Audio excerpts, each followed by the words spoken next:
is that today class still through the YouTube? Yes. Yeah. You're not ready yet with your website.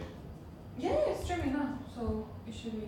No. What I meant is we should at some point we'll be streaming. Well, yeah, it's not ready yet. So right now it's going to YouTube as usual. Perfect. That's what I wanted to hear. Thank you. Just on Do you my want to check if it's working? Sorry. Just logging it on.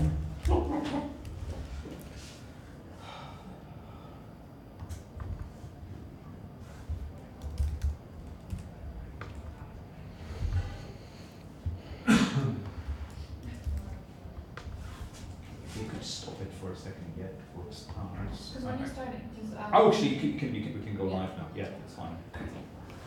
Oh, just give me a sec. I will. Tom, question. I think on the 20th of March on Skills Matter there is no event. Sorry? These events are every week. Yeah. Okay. On the 20th of March, I think on Skills Matter there is no event. Would you mind just drop me an email? Okay. Just remind each. I think Are we you should sure? be. I'll check right now. Okay. I can check right now. I'm just putting the notification to everybody so they can tune in remotely. We have the 6th, 13th, and 27th. We're missing one. So I'll have to. Hi. What's the best place for me to sit? Wherever you like. Wherever you like, whenever you find There's a space. chat here, but That's that's free. fine. That's free. That's fine. Yeah. This That can be made free. Yeah. And if everybody could make sure they put their names on. So are you checking for the 20th of March or you want to be made in any case? I will go. Maybe I can find it in a second, and I will try to catch Eva, and I'll ask her about that. Okay. Because Yeah, I see. You're right. it should be. Yeah, I was already booking in advance, so they have to be sure. Unless there is something happening, let's say they got like a, somebody rents the whole space, Okay. then they will kick us out. But then maybe we can ask somebody. I don't know. Yeah. So if that's the case. Or we can yes, take that- another day for a week, I don't know. Yeah. I can get us all my office space. That's fine. Especially if I'm this Friday class. No problem. Huh? Okay. Okay, so I will start just introduction. Welcome everybody on the 19th C++ London class. Couple of news. We will be, we've done lots of thinking and we're trying to improve the course. So what we'll be doing at some point will be changing the format of the course. Obviously, we had a good idea potentially to use as a base of our course one of the C++ books and basically go chapter by chapter. So that might be more manageable and more predictable for people to know what to learn. The idea which is bouncing through our head is it's to change this a little bit as well to meet the expectation of our sponsors, of the potential sponsors which we're trying to get. I hope we will have some good news on that front in nearby future. But the idea is that we will change the format of the course in a sense that we will follow the very basics. We'll do once and it will be recorded, so people who want to learn C++ will have to watch that, and when they feel comfortable they have the very basics. They can take a test to make sure that they understand enough, and after they pass that test, then they will go for the, let's say, intermediate course, and they will go. The intermediate course as well will have an extra feature which is a test at the end. So what we want to do is we want to introduce a certificate at the end, which will state that such and such person finished the course. An idea is, this person finished course with, let's say, such a grade. Yes, so let's say so many percent of pass. Yes, let's say 80% is pass. This person finished at, let's say, 85. So the potential employer of that person might say, okay, yeah, we like what we're seeing, and we want to be sure that we're very strict on the exam. Yes, it's not to be, mean to someone or anything like it, but to be strict to ensure that actually the certificate means something. So, so people who do the test, they have some knowledge. So it's not just I came, I was a body, I was sitting, and I passed without any problems. But actually, I have to put really some brain inside. So we want the certificate to be fairly difficult to achieve, but in a way to be recognizable by the potential employers. After that, there is the potential. One of the potential sponsors mentioned that they would like a more advanced course. Yeah. So after intermediate, we might be going to the next step, which is let's say advanced course, which will run let's say on a different day, possibly in a different venue. But that's we'll find out a little bit later. We'll have to do some internal talks and make sure it is sustainable, it is achievable. That's the reason. I don't know how many of you got the email. Those who sent me reply, thank you very much. I would really appreciate from the rest, the online and on-site users, if you wouldn't mind to take your photo, like a passport type photo, and a quote. You know what actually C++, what we're giving you. Yes, how we're helping you, why we're doing this. If we go to the bigger businesses, and that's what we're aiming at, yes, bigger businesses, if we show them that we're actually making some really positive impact into your lives, it's much easier to show them. It's not something on a paper which might or might not happen, but actually we're doing it, we're helping somebody. That does have a way stronger message to these guys. So I really appreciate it. Send me an email with one sentence, your picture, and I can use this basically in our fundraising enterprise. Hopefully it will be successful. Then the idea would be to do lots of goodies here, so we can sponsor some drinks, so we can get some hopefully pizza at the end. Maybe get some books or something, what have you. Depending on the budget which we'll manage to obtain, there will be lots of things. Lots of things to do. What else? Obviously, reminder that the class is weekly class. Please bring your laptop. If you have any questions, go to our website. The website is cpplondonuni.com. In the website, we just rebranded. Thank you very much, Oli, for doing that. There is a part which is called Start Here and contains all the information, like condensed starting information about what's happening, where to find us, how to communicate with us. As well, if you need, we use at the moment Sea Lion. So if you need a free license, email me with subject Sea Lion, put your name, email address, and send it back to me. So then I can resend you the Sea Lion license. That's all from me for now. Obviously, after this meeting, you're very welcome to join us in a pub for a couple of beers and a chat. Yes. And obviously I'm just about to say that. And I'm passing to Tristan to get on with the more interesting part of the class. The Sea Lion license, how long does it take to turn around the license? Sorry? How long does it take to turn around the license? To Turn around, like how quickly? I got the codes with me, so if you send me an email, I will email you back as soon as possible. Okay. I just need to make a record who got it and pass it to Phil. Okay. Good evening. How many people have we got, Tom?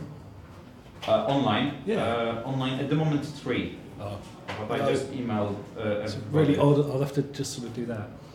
No, I won't do that. That'll be scary. Okay, we're going to be doing more QT today. So, got a couple of people who weren't here last week. So, this was intending to move on from last week.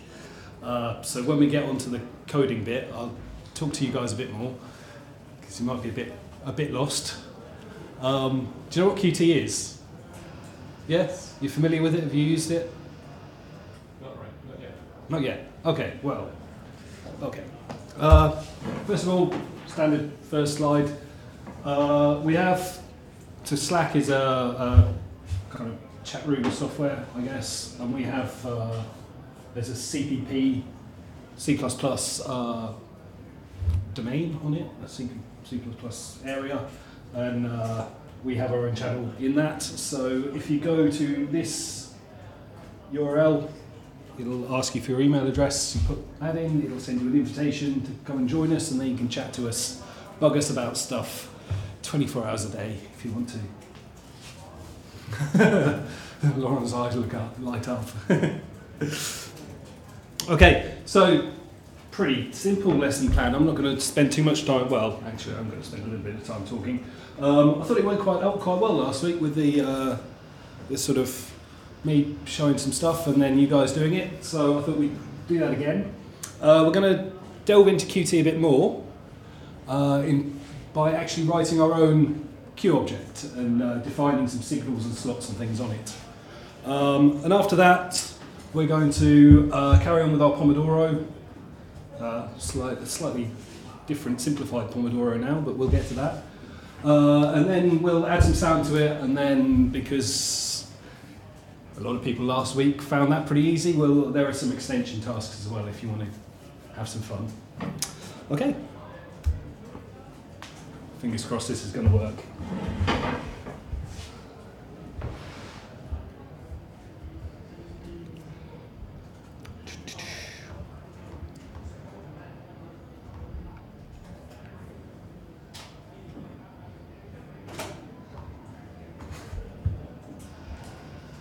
Woohoo! Okay, the only thing that I don't know how to do here is how to have two files open at once in presentation mode.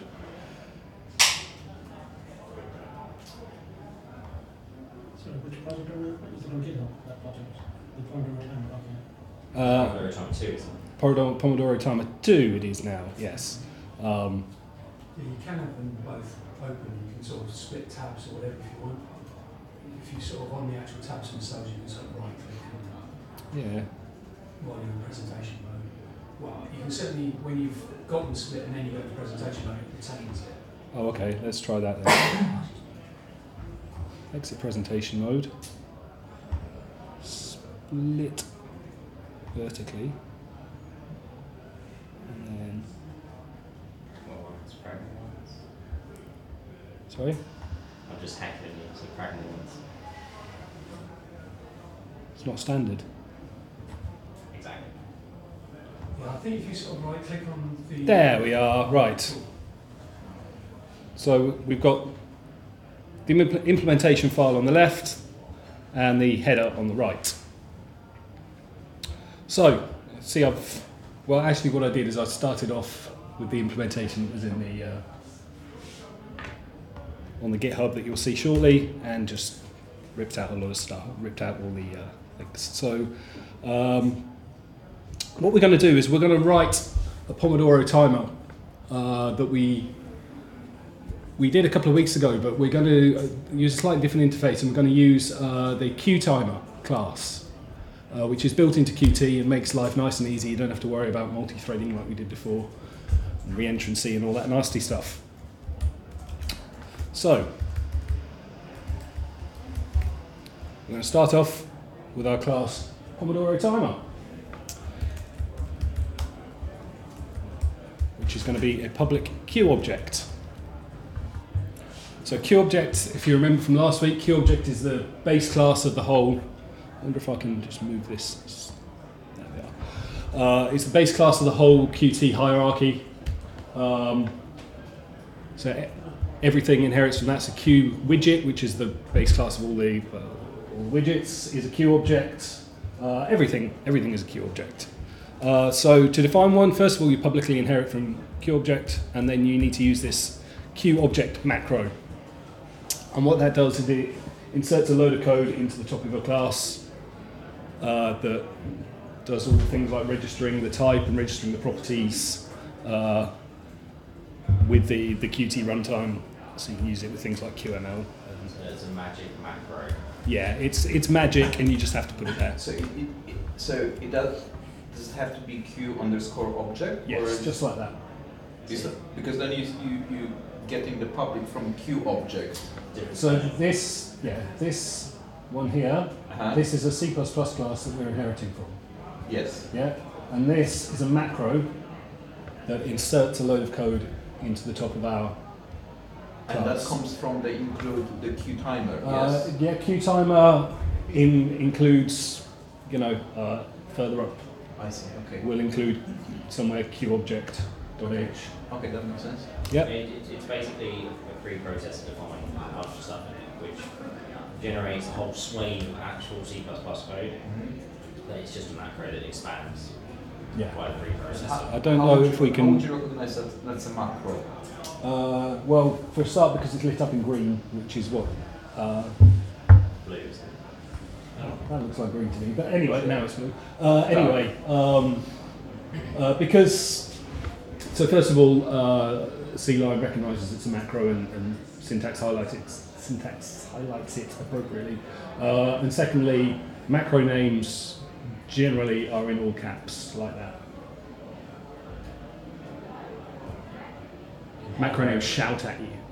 No, because one of my tutors, his convention was to use, if something is const, to use caps. Yeah. That's macro text. Yeah. If you hover over it in many IDs, don't C-line does it, it might show you the horrible find that it No, it doesn't. I think if you press Alt, Maybe it's because it's presentation mode. Maybe it's different. one of Oh, there we are. There you go. So that's the Whoa. horrible crap that expands to. Yes. So this is all the stuff that's going in the top of our class, and now I have absolutely no idea how to get back to what we were looking at before. Control Z. No, that's not do. Sure, you want to just go back. Navigate. No, it doesn't work. Yeah, back. Hey, right. All right, we've got a class. Let's write a constructor. I'm going to make it explicit because this is going to be a single argument constructor, and that's just good practice.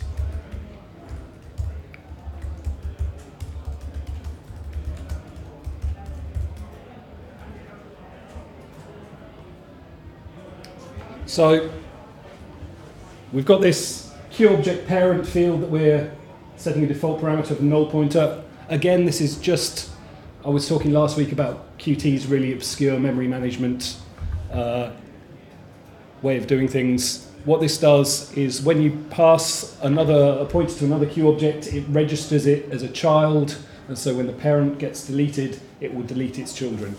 We're not actually going to be using that today, we're just going to use regular members because, well, I don't like it. So,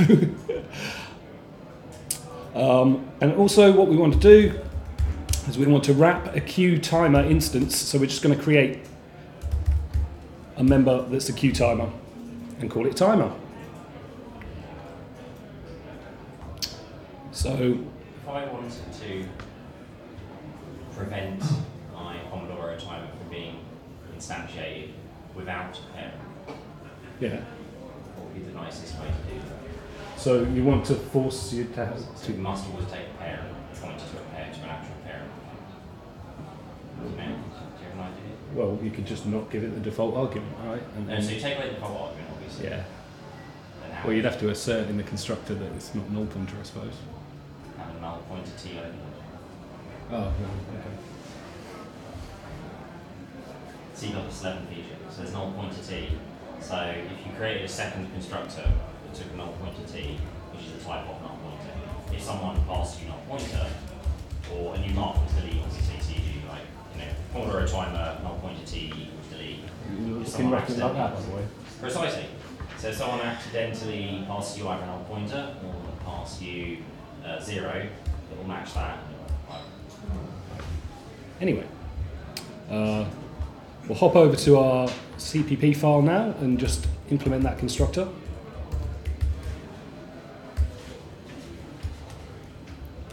And all we're going to do for now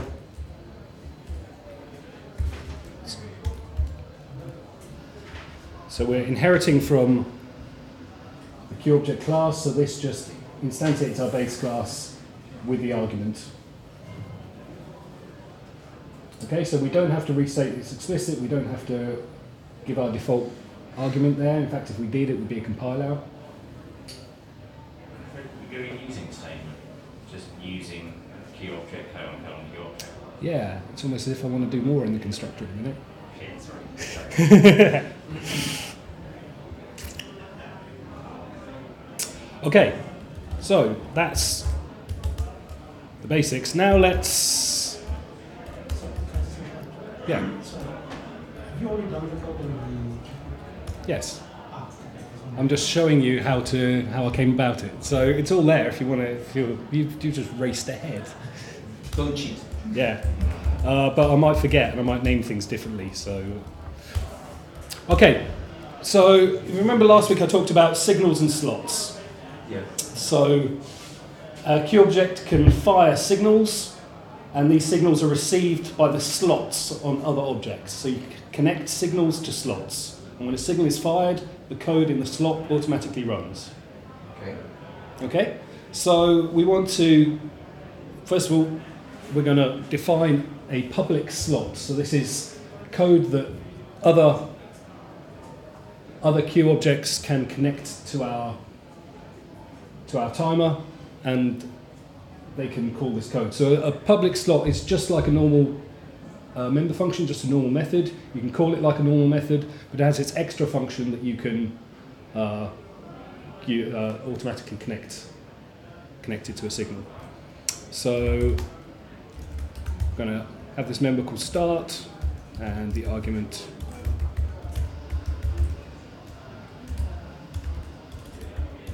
timeout. Can't type.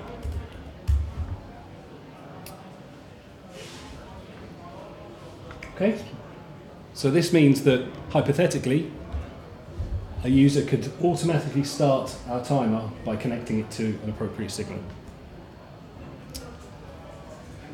And it's highlighted in yellow because it's complaining it's not implemented.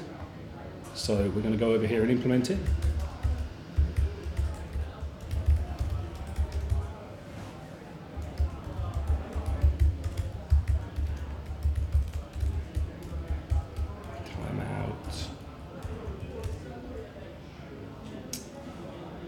And in here, what we want to do is we want to start our member timer. So if we look at the, where is it? It's right here. Look at the QTimer documentation. It actually has a slot called start as well. But it also has this member function start. It takes a standard chrono milliseconds. We've got standard chrono seconds, but you can convert one to the other without any loss. So we don't have to do any casting or anything. So if we want, let's say, minutes as well, would that convert or? There is no standard chrono minutes type, but if yes, you could define your own minutes type and convert it. All those types are actually just aliases. So you have stood chrono duration, which is a template type, and inside the template you have this divisor. So all like millisecond seconds is they're just using aliases for the appropriate divisor. So is there a reason why you didn't take a const ref at the start? What, as in for standard chrono seconds? Yeah. Because it wrapped a unit 64, so. I wouldn't matter. It was no different. Yeah. So, for some reason C-Line is complaining about this. I don't know, it compiles fine. There is this overload. I don't know why C-Line doesn't like it, but the compiler does, and that's what matters. This is why I ran into a Qt and C-Line. Yeah, it's funny. Right, so now we're starting the timer. We're starting our internal timer. So at the moment we're just wrapping this QTimer. So we want to do something when the QTimer finishes. And what we want to do is we want to send a signal. So if we look back in the header here, we've got this extra magic keyword slots, and we've got another one here called signals. These are actually there's a preprocessor called mock, the meta object compiler, that runs over your code and it converts these words like slots and signals to actual real C++ code. So that's a label. It's not. A label. Sorry? It's not a label. It's not a label, no. So usually so in C++ you just have the public section and the private section. Qt adds these things called slots and signals. Signals can't be signals are always public. You can't make private signals or protected signals or anything. I presume you can have protected slots. I've never actually tried it. So because slots are regular, normal member functions with a bit of extra functionality, you can make them public, private, or protected. Signals, on the other hand, are something a bit different, and you can't give them any access modifier. So where's the mock going? Sorry? So mock is automatically called by the build system. So the way we've got the CMake file set up, it automatically runs mock for you. So imagine the process is basically you're writing what is not actually standard C++ Yeah. at all. And then one of the nice things about CMake is they integrated Qt awareness into it. So when you can set an option, and before it calls the compiler, it gets the mock program that comes with Qt to go over the source code and transform it into actual C++, which you could then try and read, but would be horrible. And then that finally gets passed to the actual compiler. okay. So back in our implementation, what we want to do is we want to, when our timer finishes, we want to fire our complete signal. So what we need to do is so the timer, if we go back to it, it's over here, somewhere right at the top, we'll see it's got a signal called timeout. The signal is emitted when the timer times out. So we can call connect, and the object we want to do it on is our timer member.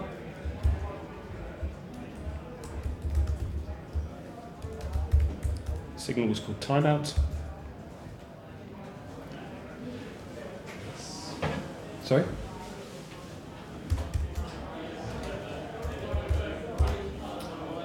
And we can actually do something really nifty here.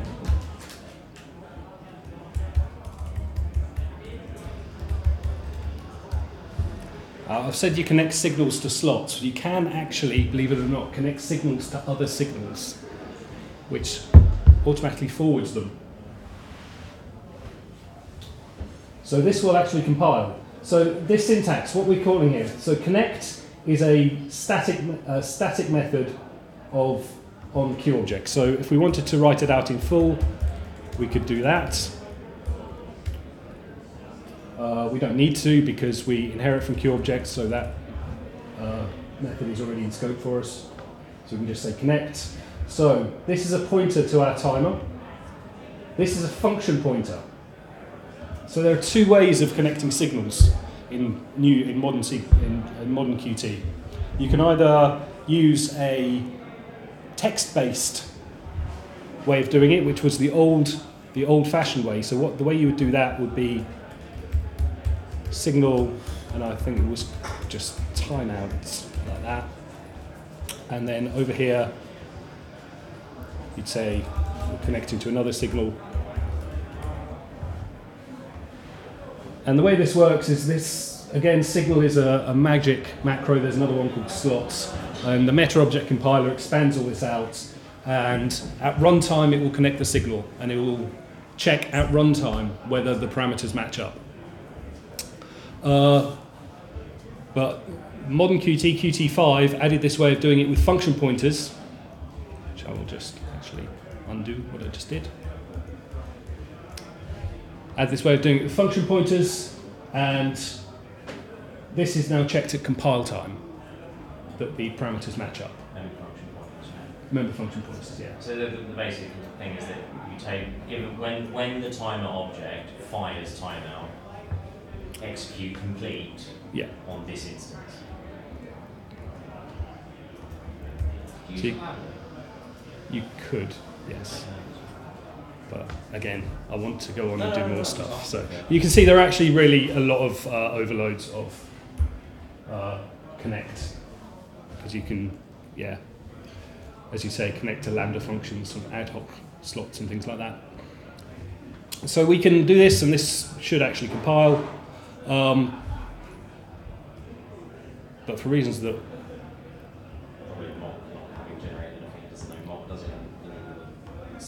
So it thinks there's some just bad code on it. Reasons that we'll go into. What we're in fact going to do instead is define a private slot, which we call, well, I can't remember what I called it before. What do I call this private slot? I may as well name it the same thing, just to avoid surprising. Integral timeout.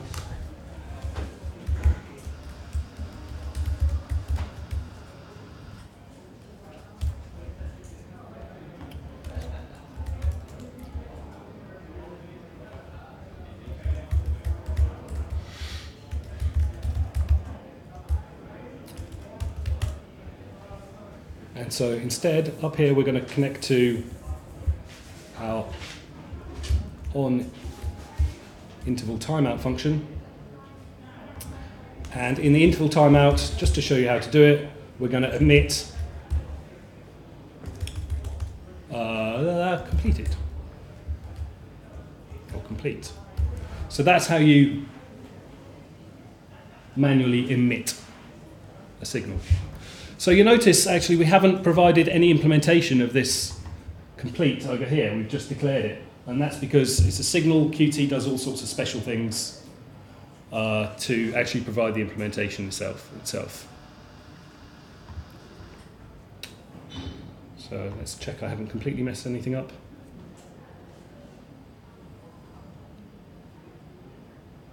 Oh, it's all building, that's nice. So what happens when we run?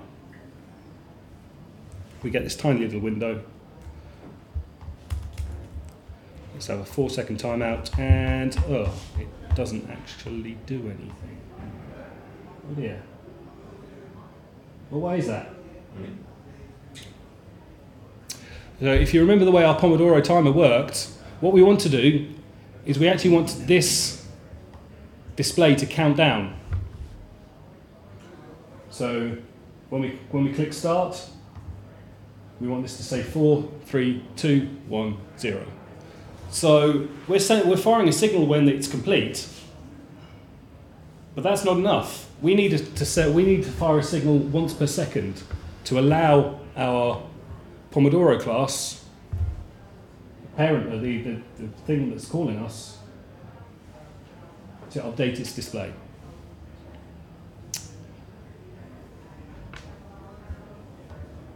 So to do that, we're going to add a second signal, which we will call tick.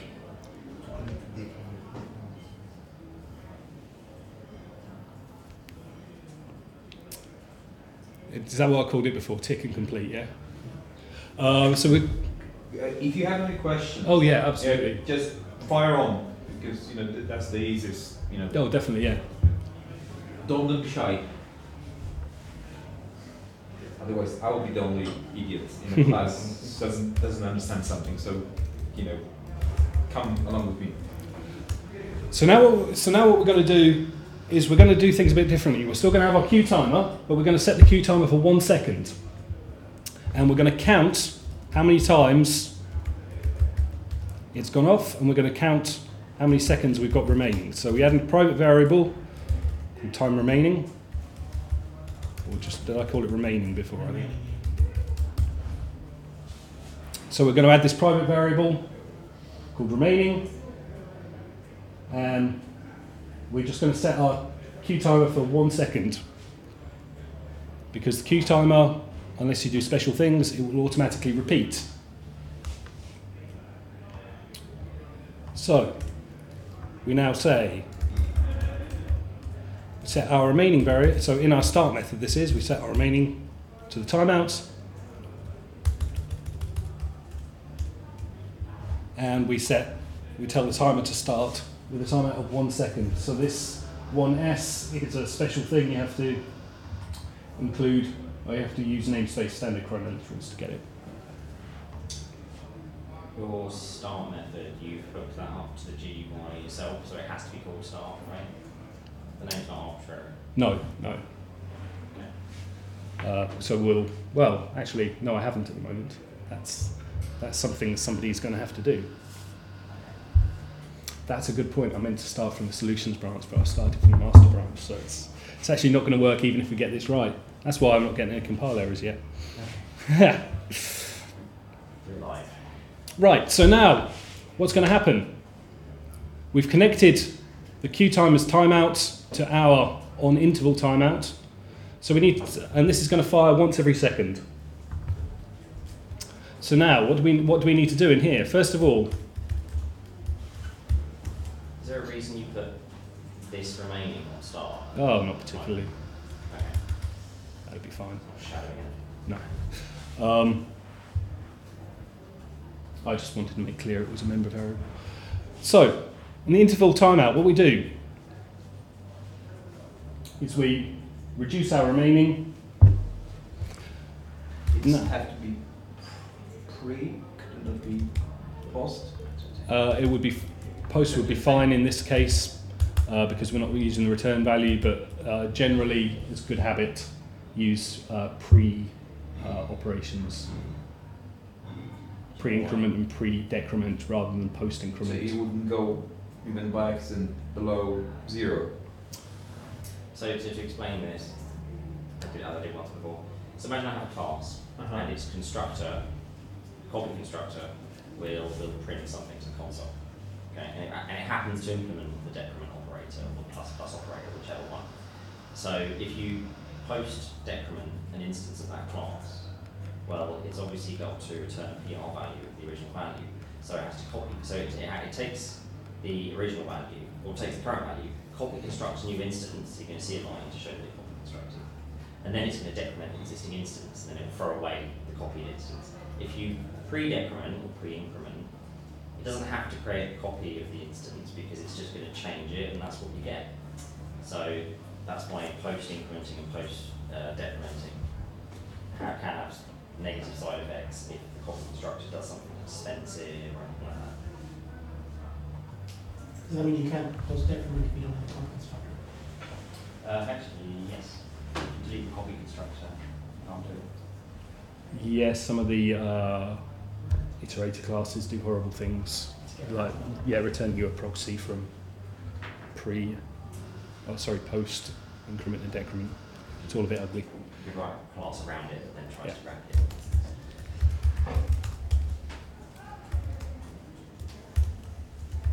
So now we decrement our remaining. If it's now equal to 0,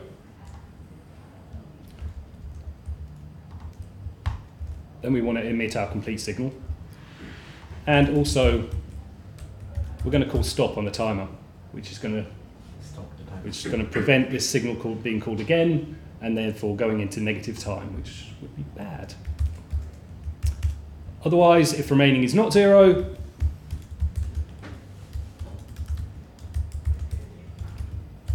we're going to emit our tick. Can anyone see a way to say a line in that code? Do the minus minus in the If statement. Yeah. I just want to make it clear. I'll just do this next to something. Yeah. But it doesn't, things like that don't make a difference, right? Because the compiler will just optimize it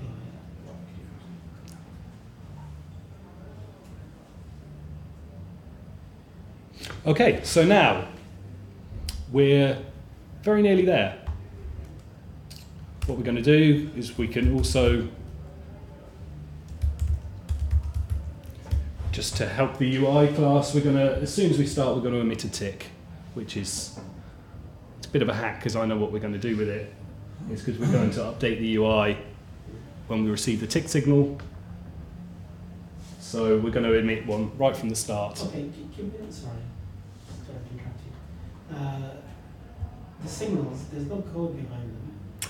So how does it know that tick is the right thing to call in that instance and complete is the right thing to call the other instance? We haven't defined any code for it, but that doesn't mean that code doesn't exist. So Qt goes through this meta object compiler which does magic, and that actually provides the implementation of these things. Well, how does it know what you intended? Magic. When you hooked up tick though, show where you hooked up tick. You've got that already. Where? The timer calls tick, right? my timer. So look, you'll expand that bit out. Expand that side, that column, that file out, so you can read more. So if you look what he's done, he calls connect on the timer object, right? So the timer object is Qt's own code, so it does its own timing stuff, right? Yeah. So the contract that provides you is that it's got some fire off event, right? So you say after 1 second in this now after 1 second, please fire on interval timeout. And then start is not yet hooked up. That's what you're going to get to, right? You need to hook up start to GUI. No, that's what these guys are going to do. Oh, okay, you guys are going to hook up start to GUI. But from that point, imagine once you've hooked it up to the button, you hit the button, that will fire off start. Start triggers the timer, and then obviously you limit a tick, and you'll start counting. And obviously when the time, each second the timer is going to fire, and you'll execute the on interval timeout because the connect function said hook this timer to my on interval timeout function. That's what I'm asking, is I don't really know what tick and complete really do. Well, at the moment, C-Line is complaining that tick is not implemented. That's what I'm thinking. Yeah. But if we build the code, then you can see it does this automatic mock, and UIC is the thing that processes UI XML files, but mock is the interesting one. I don't know what this random string is here. I think it is literally just a random string.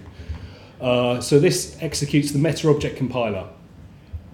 And now, if this updates in a second, which it's not doing, but anyway, now the mock has created an implementation of tick for us. So you see it's not complaining about, I don't know, it'll update in a second, but you see it's not complaining about complete, which is exactly the same. We haven't provided an implementation for it. Qt has provided a magic implementation that does magic Qt stuff that calls any connected slots. So if you called it ticker, if you called it T1ICK, that would work But like that. then. Yeah. Yeah, now And I'd then have. you change it everywhere else. Yeah, so now it would. So now if I try compiling this, No, I mean, if you changed it everywhere else as well, yeah, that's not going to compile. Just tick. You've got emit tick there. yes, that's what. But if I changed it everywhere to be Yeah. that, I think the question is basically, that's So what is T1CK? is the choice of name arbitrary, is what you're saying? Yes. Is it completely arbitrary what you call the signal? yes, I can call it anything I like as long as it's a legal C++ name. Right. So you're implying a meaning for that tick. Yes, because it's in the signals section of our class, of our QObject.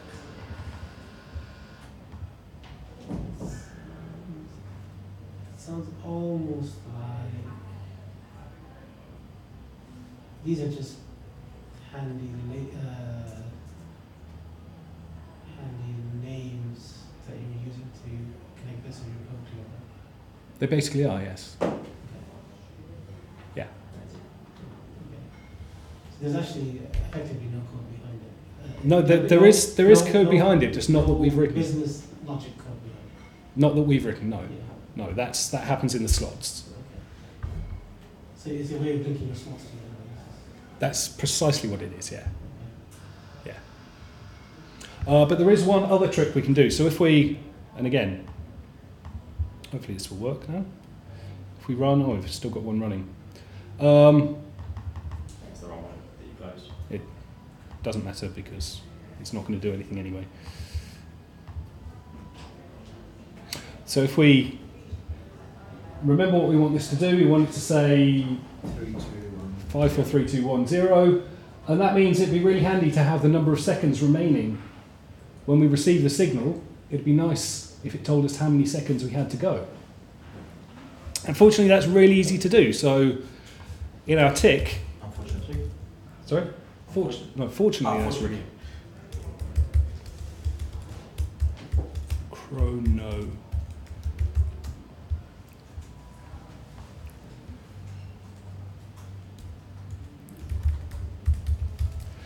So signals allow you to pass information. You can.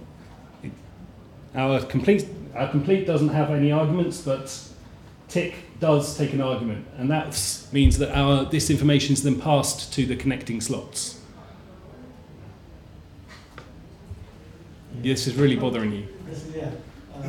What's this technique called? In Qt land, it's just called signals and slots. Other languages call it different things, event handling.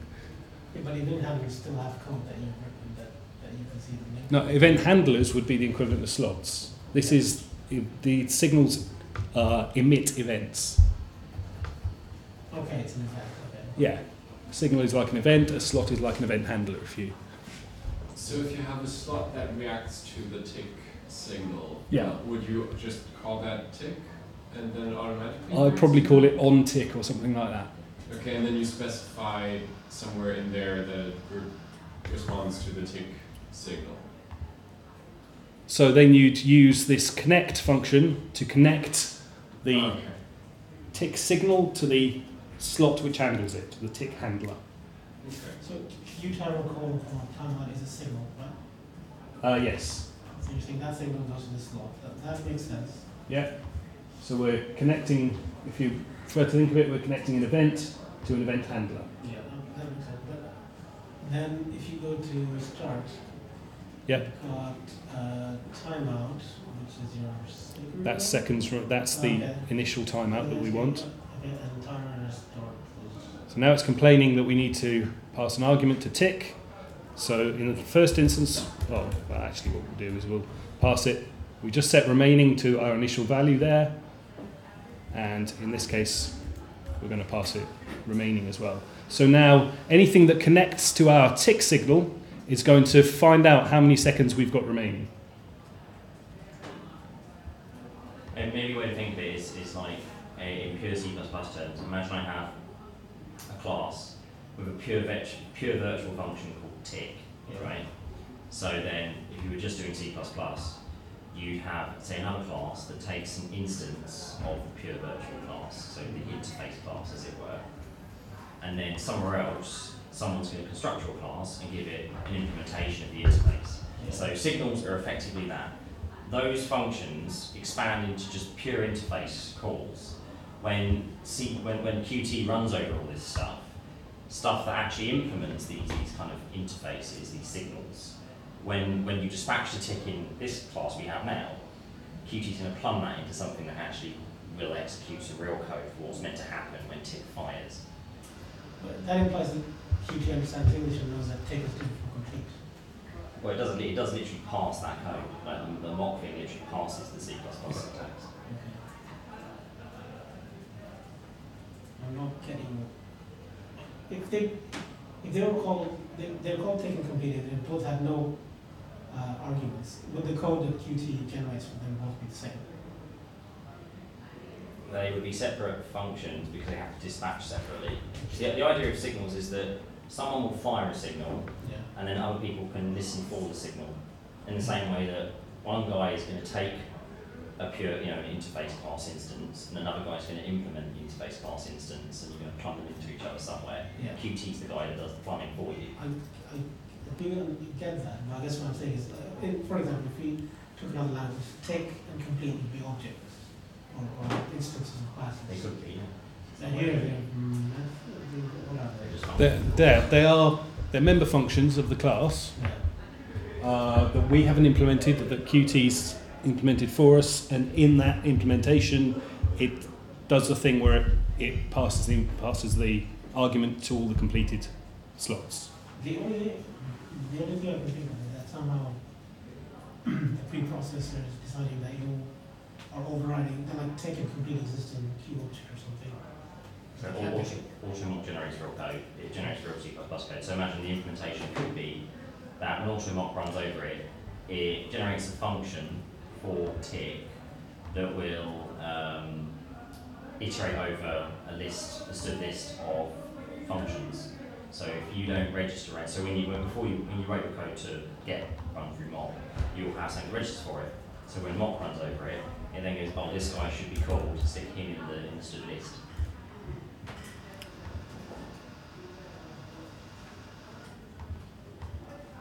You found the actual code.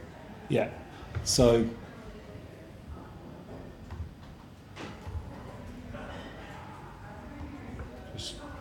this is the result of the pre-processed. Yeah. So we'll just do a quick search for tick.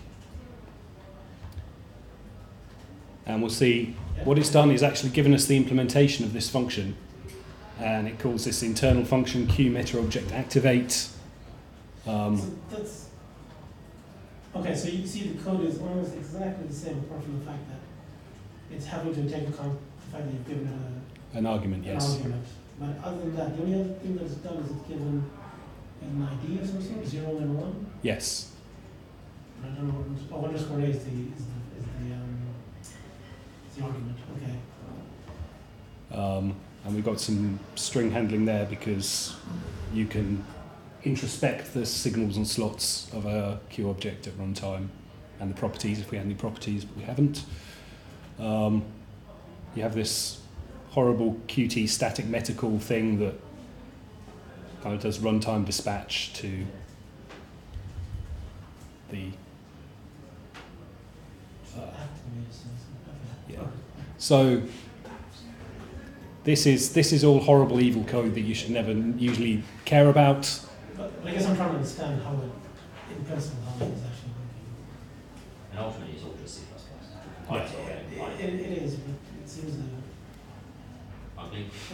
no, it just seems unintuitive for you to do, because I can understand if it was an event object you created and that was getting passed around, but this isn't an event object. This is I think one of the key sort of things is that generally in C++, you're going to be using libraries where, unless you want to dive into the guts of every library you use, you're going to have to sort of just accept their documentation, and it says if you do this, we promise to do this.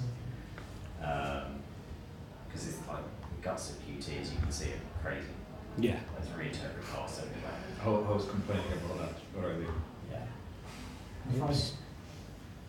Yeah, I was like, why you cannot create a modern C++ Qt where you don't have Qt so... Actually, there is, I've forgotten what it's called, but there is an effort to use templates and context for programming to do what mock does, but actually in the C++ compiler. And I've forgotten what it's called, but there's an effort underway to do it. So is there a working group for it? There's a working group for GUI library, yeah, but it was pretty early and very controversial. But that, knowing the life, that would take like 20 years. right. Anyway, I think now we're pretty much done. I can't remember. You've got there my implementation there of the finished article. I think the only other thing is I added a stop slot, but you can pretty much imagine what that's going to do. You used timeout instead of remaining init tick. Sorry? In start, you used init tick timeout. Oh, well, they're the same variable. They're set to the same thing, rather.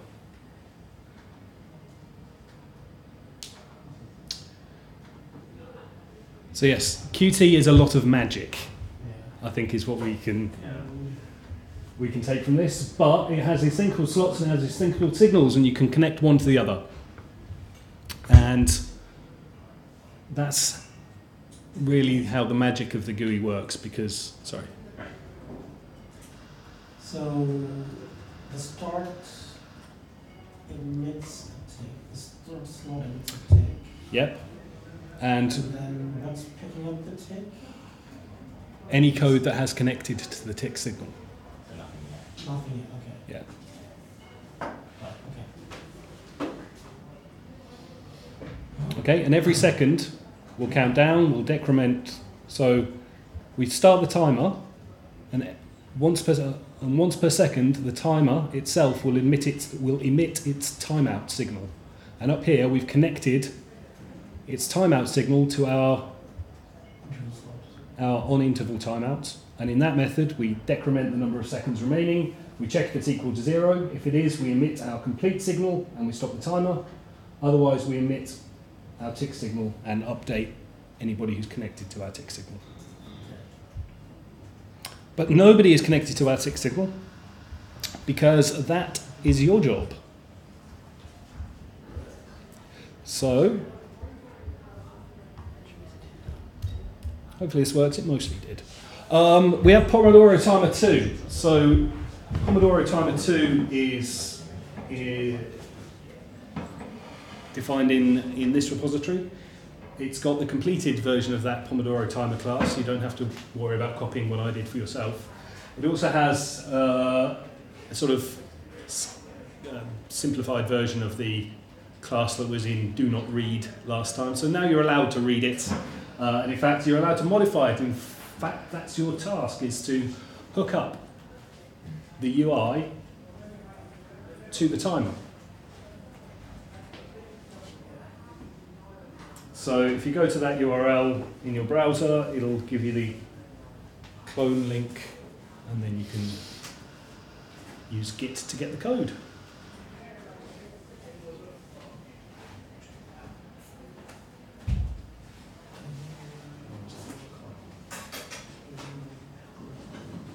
If anybody needs help, please ask as usual.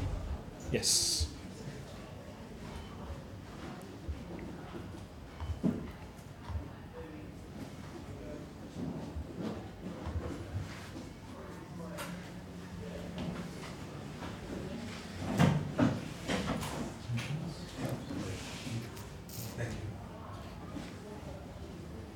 I'm actually failing on a fairly basic problem in that you can't find the UI Pomodoro.h. I mean, it's technically sort of the generated file. You have to build it once, and it should generate that header. Yeah, well, I mean, I've been hitting build lots of times, and so the H file exists. It's just this isn't. Are you using the VM? No, I'm just using CLI in general. Maybe you're missing some dependencies. No, I mean the Qt stuff in general works because I was doing it last Qt, time. you're on Qt5, right? Yeah. But I mean the thing is I can see the header. You know, this is the header. Yeah, So yeah. It's been generated. Yeah, let me see the error that it has in this. So It's compiling wrong in the name of this error use. Okay, so it's it's not Qt that's installed from, say, No, I'm Yes. going what this says. Okay, there is, So you've got code failing to compile because it can't find stupid unique Oh, do pointer. I have to add these things? So go into the main, click on the yes, so just let me look up what I did. yeah, that's just Um, this. So that's I think you need to include memory, that's one. There is something funny you have to do on a Mac, yeah. Is that, how come you didn't need to do that, Tristan? His thing's complaining that the unique pointers, Because I was using, I was using Clang, which includes memory when you include some other header. Include memory if you're working with GCC. Yeah, sorry. Should have tested it with GCC. No, just, it's in memory. File preferences.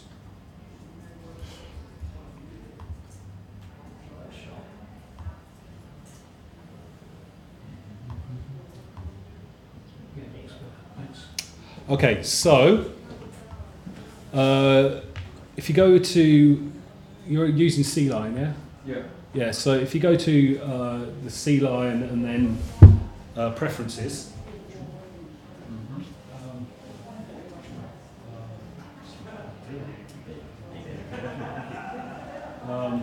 and then in, in the right place. So in CMake options, it's -D,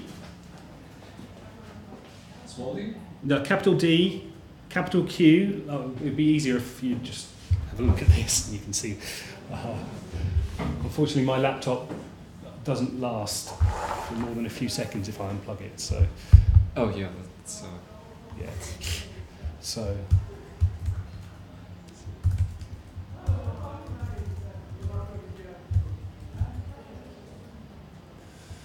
So assuming you use Homebrew to install it, that Yeah. should be in the same place on yours. okay.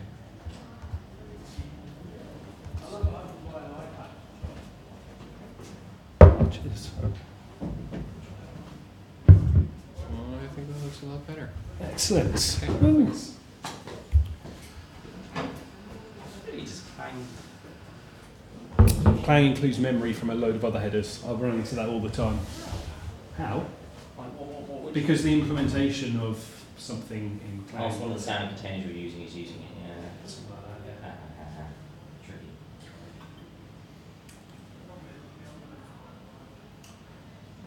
Well, you're delving right into the QTimer.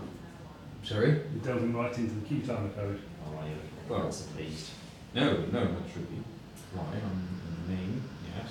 Oh, sorry, yeah. Sorry, not the main. That's good sign for HP, yes, that's the details. Yeah, that's the case. So if I have this Pomodoro timer, so error, no matching number function to call start. Yes, if I go there, so it says like I don't have it. What is timer? Go to the header of the Pomodoro timer. No, timer is a QTimer object. So Okay, that one from chrono milliseconds was Yeah. And open up the includes just to make sure they're not silly. QTimer thing you're doing. But, yeah, obviously QTimer, the overload taking.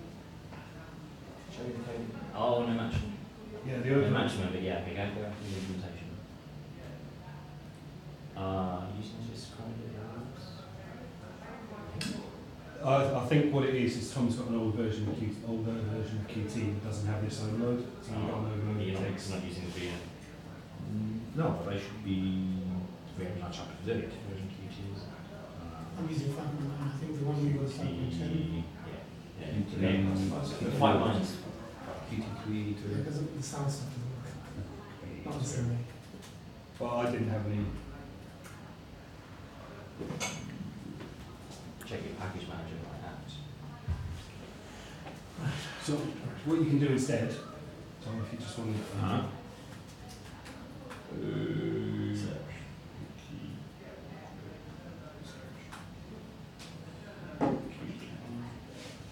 No, not Qt Creator, that's the same version. You can search it.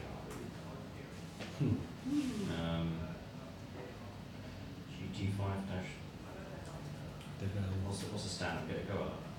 This. Qt. Too fast? Hold on, let's see what these are. Qt. It would be called QT5 development. Any one of these, if you get the info, it should be in that place. You mean this one? That's it. Trust that. Keep going, just use the same ones. Oh, here it is there. Qt5.3, what do you want to bet that's 5.3 on? Which one did you say? Well, these are all like That's 5.3. QT3D. That's, Oh, sorry, 3D, never mind, yeah. Qt5. so these are all these sub-modules. Yeah. Try this one, get info on this package, the Qt5 XML5, yeah, because that's part of the standard set. Info or something like that. You apt info. Is it compliant for you? Yeah. Working? You don't want to search through to find it, you want to get info. Okay. Is it in- That's one.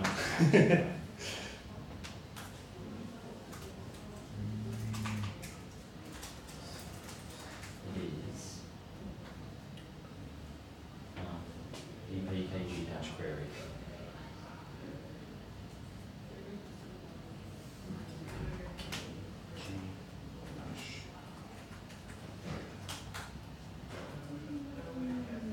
No, the dash query is the actual program. So take out the space between, yeah, so. Oh, apt cache, just use apt cache. Dash cache, apt cache. No, it's not on. It's, yeah. Show that. That's it. Here we go. 5.5. Yes. So there's an easy workaround if you just go back to. Okay, so instead of saying 1 second, I think if you look at the QTimer documentation, the other overload just takes an int which represents milliseconds. If you want to be smart, you can convert this to a chronotype that's milliseconds and then get the count. You could, but instead let's just say 1000 to say that. Just try again. Well, yeah, that was. We use GTCs, that's the same. Bit of Pomodoro timer. Sorry, that's my fault. Yeah, Should have tested it in GCC. wait, not sorry, not Pomodoro.h. Sorry. And just include, add an include on the Q widget, just to include memory instead of standard library. That's really it's not generated yet. Build it. Cool, thank you. Yeah, need to make it work. Doesn't work. It's enough. Yeah. Maybe. So maybe look at readme.md. Yeah. Maybe if you click like 20,000 times. Is it building for you? So Yeah, far, yeah, the side. yeah. If you open the UI file, does it come up and see like smart enough to let him see it in the editor, the viewer? On Mac, I would think Command click or Alt click. I mean, if you do it from the find. Yeah, I can tell you where it is. It's in that. It's in CMake Build Debug. Yeah, just edit the UI, can't you? Regenerate. And then in Pomodoro Autogen and in random at Lady directory. Yeah. And then maybe it's in include rather. Pomodoro.h. So that's what was generated from our UI file again by some magic. You could do that yourself if you wish to. Yes, definitely. It's not actually that complex. Yeah, but it looks quite animated. So we're going to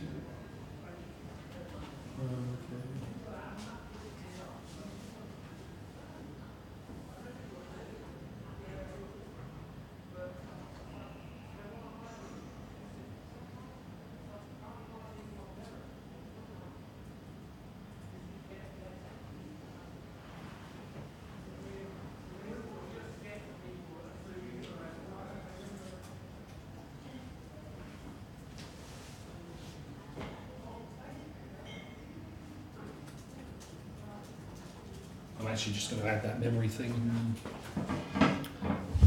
update the repo.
Go to your Linux viewer, file folder viewer, and then on console I use like Dolphin or I use browser.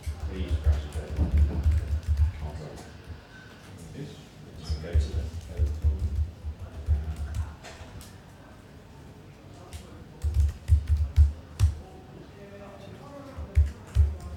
And then the source. And then Dolphin UI, hopefully it will just open the Qt for you. Yeah, that's the stuff. Actually, is your Qt broken? Get it open with, right click it. Get it open with. Shoot. Try to open. Oh, it's just extremely simple. Okay, cool. So you can so we can click on start. And then it's got a bunch of properties in. And then one of those properties lets you trigger what happens when someone clicks on it. So if you scroll down the actions. Is it this one? Oh wait, maybe it's sorry, the actual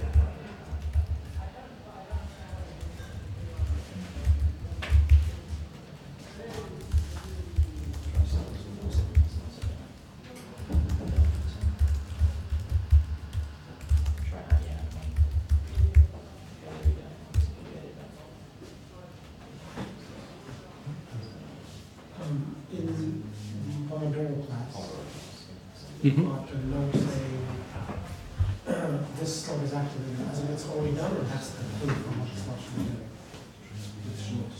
Will be activated. The slot is activated. So what happens is the user clicks start and then the code is that function runs. So That connection's already been that done. connection is already made by the UI setup. Okay. We don't have to make that connection.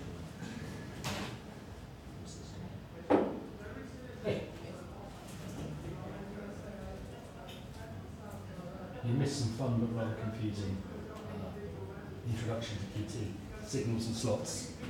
I love it. You love signals and slots? You could probably explain how they work better than me. No, I love them. The compile time based one, using function pointers, that's Yeah, with That's a the lot big better. switch, big switch statement in the cats if you look into it. we were just looking at it there. So the sender is the button. It's the button is send it. The signal is when it's sent it. And then the receiver is not the time, it's the point you're answering. Hmm? And the slot and that is not showing that. No, so the setup UI function automatically connects to that on button control clicked signal. There's a slot in the Pomodoro class. So just go back to the actual Pomodoro class.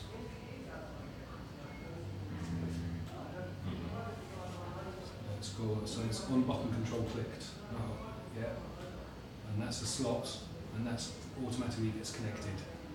Oh, it's already set. You've already done the UI now. Yeah, I've already, so the UI is already automatically Sorry, hooked up. I thought you said you hadn't. No, the UI is all hooked up. You just have to worry about doing the timer stuff.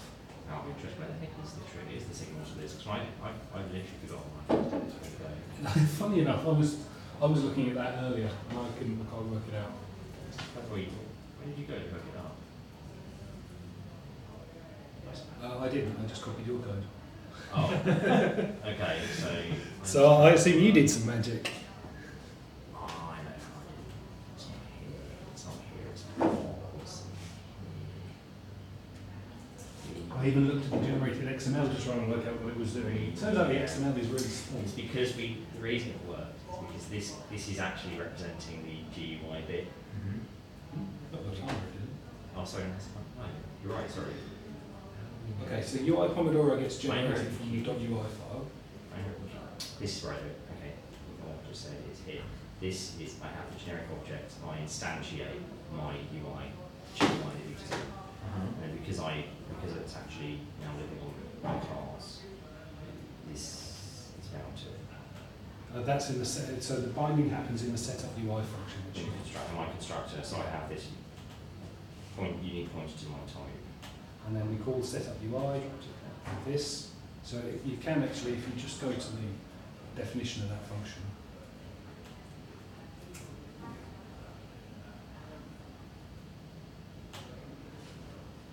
Or not, I failed. control click or Go to definition. Super definition. Doesn't work. oh, it doesn't because I can't think, yeah, there's a thing you can see that. well anyway.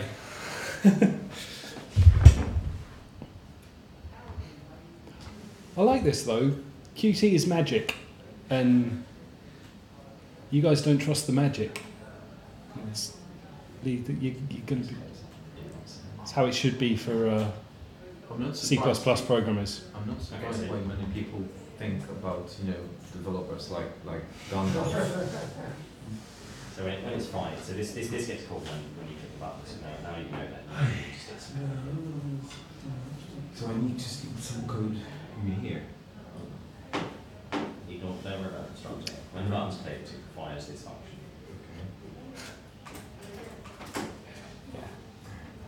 So the UI Pomodoro header defines this setup UI function, and that has a magic function called connect slots by name. And because we have a slot which happens to have the right name, it gets hooked up to the UI. And when I did this originally, I just did it in Qt Creator and then ported it to C-Line.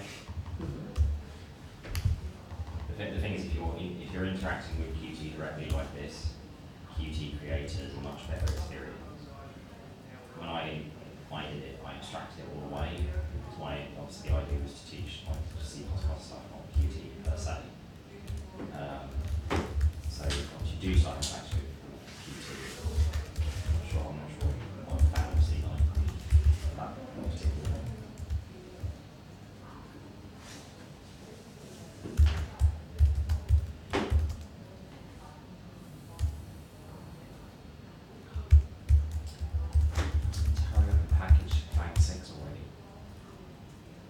Is it done? It's done, it's tagged, so it's tagged at the end that the guy that's responsible for doing the actual tile vaults hasn't found the time to get around to it.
Done it? Yeah. Hey, It's just how you have to feel about it. Yeah. Changing it.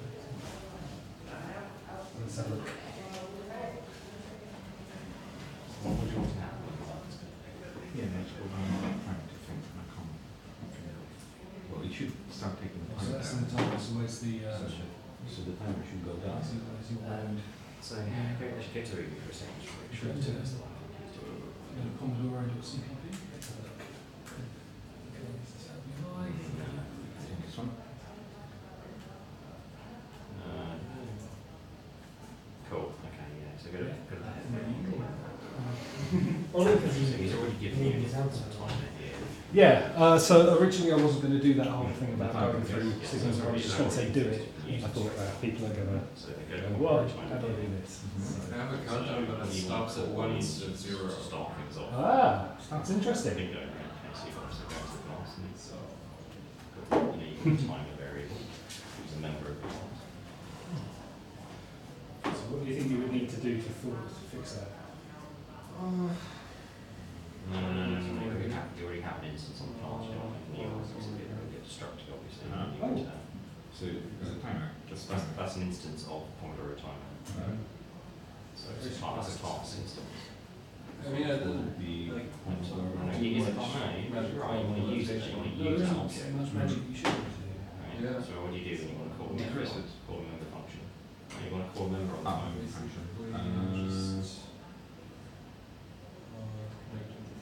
It should decrease or something like that. Start, not start, eh? Start. Does it have start? Even past it. Start. Pretty sure this is. Or some timer. Sure you're getting, because this, on time completed, it should format the time to zero. Takes to prime So, second. yeah. Oh, I guess I haven't created that earlier. This is easier than you think, with one line above. Oh, seconds. Okay. Great, I'll fire it off. Yeah, I thought I'd do the whole UI bit for you. The is on timer tick deliberately muted. You need to implement that as well, right? Yep. Yeah, so now you need something. So this will fire every tick. And your job is to obviously update the GUI so that the text on the GUI changes. So we need. I'm correct in that, right? So this is fine. So Yeah. done. You just need to make this do something. This one. Yeah. So it's going to call you with how many seconds are remaining. So it will be time. So well, you have a class object for the so see this, you've got UI, right, which is the UI class. That has a field called timeout, and that class, timeout class, represents text represents the text that counts in. Yeah. So what you want to do is access UI timeout. Remaining. No, just I mean, have a look at the format time function. Scroll down, What does it do everything? scroll down a tiny bit. Oh, it does everything. Okay, this does everything. This is doing what I said just said. I thought people had done that bit before, so I just do it for them. So So I can just call timer annoying.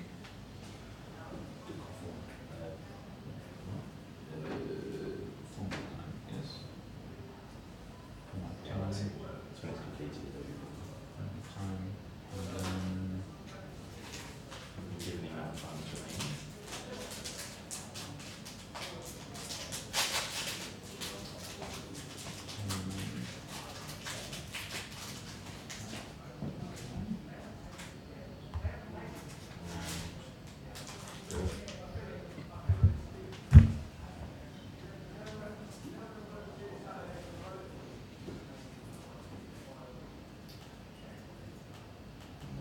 No, nothing's happening. Or maybe something is happening. going on to Because you're stage. starting the timer. Are we? Yeah. So look, you're calling timer.start. Uh-huh. And then what happens? So timer.start, and every second the timer is emitting a signal. Uh-huh. So we need to update this. So You're not registered for the signal.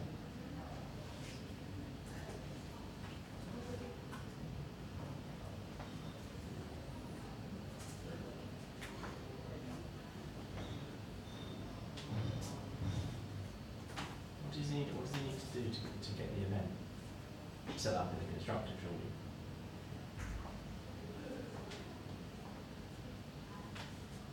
So in your constructor, got it working? in your constructor. Oh, sorry, that was me. In your constructor, you're going to want to bind It even had Time a signals message to says firing to take itself. a break when it's over. Oh, You mean this one? Is it a freestanding function? very nice. Technically sophisticated. That is pretty good. You can make it play a sound, no? You need to use connect. I'm going to show you connect Sorry. in the example. So here in the constructor, you're going to want to use connect. In the constructor then.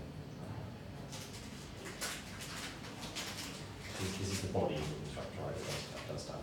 So you want to leave this in, just add a new line. Start writing the code. Right. So if you remember the connect example we had, maybe bring it up on the screen. Okay.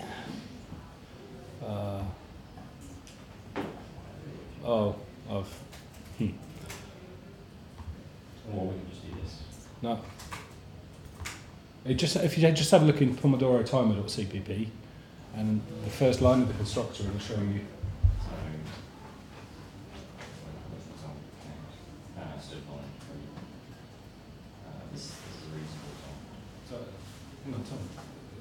Just have a look in Pomodoro timer. So that's one of the syntaxes for the connect function.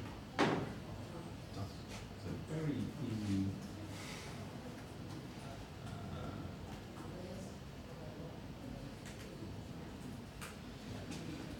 So connect. So then obviously the source object, the object is good.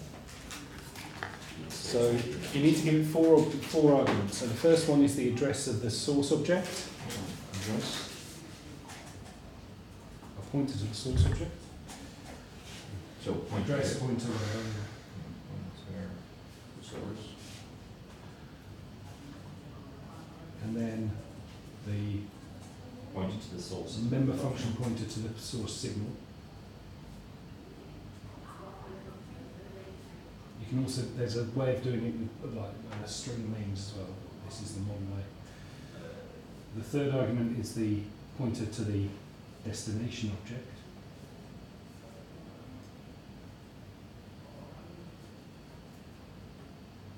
And then finally, you can guess what this one is. Complete to close the transaction. No, the member function pointer for the destination slot.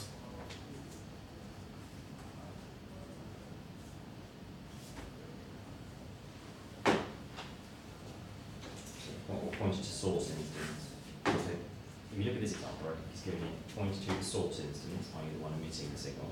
He's giving it a pointer to a member function of that class type. So what it's going to do is it's going to say when this instance fires this member function, we want it to connect to our class instance and fire this member function on this instance. So the source stops. Yeah, I know, it's one of, I don't think it's one of those. I'll be lacking in C++. That's called time. Unrelated and playing with other stuff. Okay. I was one of them. Just focus on this part of it. Okay. I create, So you type, suppose you specify the name and time as class, it's called time as the class name. when I go here, it tells me that it's Scope is the operator. Okay, it's because it's inside, So if you imagine this if Check the, Yeah, just Kelly checking braces. the header on the rotor. So when you have, so if you Tick, just yes, literally tick. put them in. Okay. So And then- it's always a good idea to imagine. yeah, the curly braces. okay, for one instruction, Yeah, I don't okay. need a block. If you just put a block in for a moment, and I'll show you what I mean. Okay. This is on time tick. Time tick, on tick, right? We're connect tick to tick. One of the, Yeah. one- Okay, so this is our block. yeah, So what happens is you're declaring this string yeah, in a block, yeah, and when we reach the end of the block, that string is destroyed. okay. But even though you've, Okay. even though you've omitted the And then the last curly one, then you braces, want Yeah, yeah, to okay, use now I the get it. completion. Is there any way for which So I it will take could, account of the, you have one. it used to be the inside the scope or? Connect it, you connect the tick. well, Why inside the scope of the function? Yeah. Finish operation. Now I get it, yeah. okay, so it looks like all the branches have this declension. Exactly. So you could Actually, declare you it want first to of all, once for like and then fill it application. in You branch. just Why you cannot hit it assign, every time I mean, someone I touches should the do a button, loop connect, assign connect, that. connect, connect. Because the laser thing, Yeah. there's a So code obviously, with yeah. initialize that. This time you want to. Yeah, Right, Right. exactly. I can do When I put I, time is we will just play with the completion code. I know I can do with the vector. Yeah. I wonder if it was a version time kind of miles pattern or whatever to do it with an array. Just because I played it, I will do it with a vector otherwise. I don't think there is a way without a looper. You could do a standard array, and then you can just use an assignments. Constructor, so we have. I agree with that, but that is inefficient, So we because take I will create another array just to talk into, I see no, I mean, in terms of learning, yeah, it makes sense, but I will not do. These are waste Yeah, the resources. other. I will do with a vector, I declare the So vector outside these and then I. So what do you do with this declension? Returning Right and now, I'm using just function one to see time. if it works, One time. later I will create something like that. And now I need to basically call this one, Yeah. yes. And, You Complete. could, whatever you're going to do with it, you could Yeah. do the same thing in each branch. I mean, unfortunately, there's no You want to yeah, connect. yeah, I get other it. way of. Yeah, I was thinking, okay, now, yeah, I was just curious if there was a Because I pattern usually for call your this own kind of- function like for creating a constructor. pointer with some smartest You want to return. connect timers Uh, completer to your completer. Nothing which No, can not without doing. Yeah, Dynamic time- application. timers is the Okay. source. Otherwise, as soon as you leave the block, And then check what. that variable is going to be destroyed. So Yeah, yeah, sure. Instead, if I declare the vector outside, and inside I do the assignment with the list initializer, Yes. because with a vector I can. with the vector, that's fine. Yeah, okay, fine. Cool, cool. With a standard array, you could fill the individual members. It's just a lot of code. What you did No, previously. it's not a matter of lot of The lines. problems. I will need a loop is since like a waste. Okay, so you could declare the array Outside. of string outside, and then In inside that, in each branch I will assign my you fill my all member. 6 slots. It's the on Yeah, time but then we see the completed. point. I will create a loop for nothing, looping and doing. Yes. It just No, seems build it. plenty. We'll go for that vector. It was just to play with average. Okay, fine. Thanks for the enlightenment Yeah, of the it's- blocks. Yeah. It's when you leave the blocks out, it's hard to see that this variable is instantly being Yeah. destroyed. I was not thinking in this perspective. Thank you. That was helpful. Great. Thanks very much. Is it working? Yeah. Oh yay! It's But even. given the noise. It's even. Oh yeah, you want to do the annoying sound? Well, hang on. Just go back to the README. Oh, is he skipping ahead? Yeah, that's. Well, not really. That's exactly So what it now does. it's working. Sound time completes. Now, if it's working again, you want to play the sound when the timer completes, using your knowledge of the QT will be below. Use an appropriate function to play. I haven't heard any beep beep beep beep beep yet. I'll bring a subwoofer next time. Just to. Yeah, you're glad you weren't here last week. Oh, correct. Yeah, that's true. Did you change to something nicer? It's the same. It's Yeah, the same annoying it's sound. Rick Astley. Actually, I should have done that. I should have rickrolled everybody and called it annoying alarm clock, and it actually plays. Yeah. Never gonna keep you. No, that. Right, we'll keep it. Actually, I might do that in the Git repository. What was the Depeche Mode? Wake me up before you go? Culture Club. No, sorry, Wow. One. Wow. Yes. Yeah. One. Are you the last remaining person who goes on Slashdot? I'll just hear that.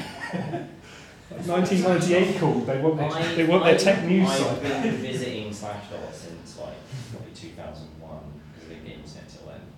Actually, Yeah. that's not true. No, I got internet in '99. Yeah. I've been visiting since about '99.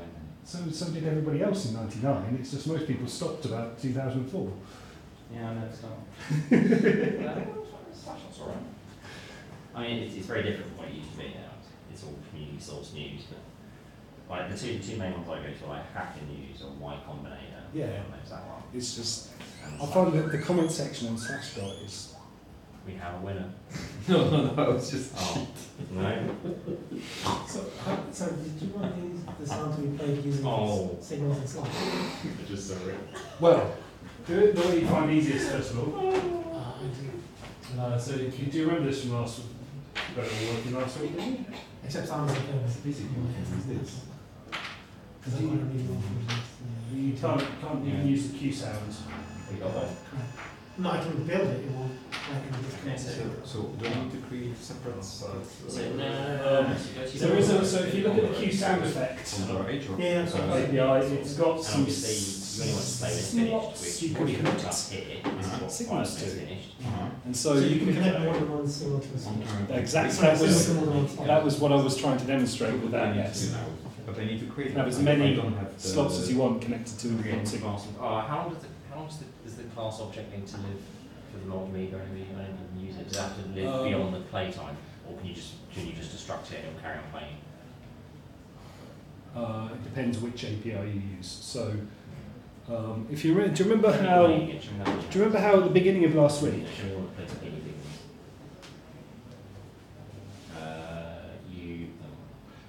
Tom, do you remember how at the beginning of last week I showed you there was this one-line Q-Sound API? So just Q-Sound play. Yeah. Yeah, that's the Just basic one line. one. Yeah, You mean this it's a one? really basic one. You mean this? No, not Q-Sound. This one. The ones. Yeah. Yeah. And you can do it in one line. Not Q sound effects. Oh, it's a static. Yes, it's static. You can use Q-Sound. So there are You three, just call play it. at least three APIs. There's Q-Sound, which is the really basic fire and forget one. There's Q-Sound effect, which is a bit more involved, and then there's this, was it Q media player or something? So you need That's to the really include fully header featured. for the object first. Which is Q You can build multimedia. Netflix with it one. Q includes multimedia. With a header. Q. No, the header is Q-Sound. Oh, Q sound. Q sound. Or Q-Sound effect. So Q sound or Q sound effect? Well, do you want to use the simple? So Q-Sound is a simple one, Q-Sound effect is a bit more complicated, and Q media player is really complicated. It's got a graph. Sorry? Graph. That's got a media graph. Yeah. It was Q sound. Okay. I hear annoying alarm noises from over here, so someone's doing something like So that. how far are you up to?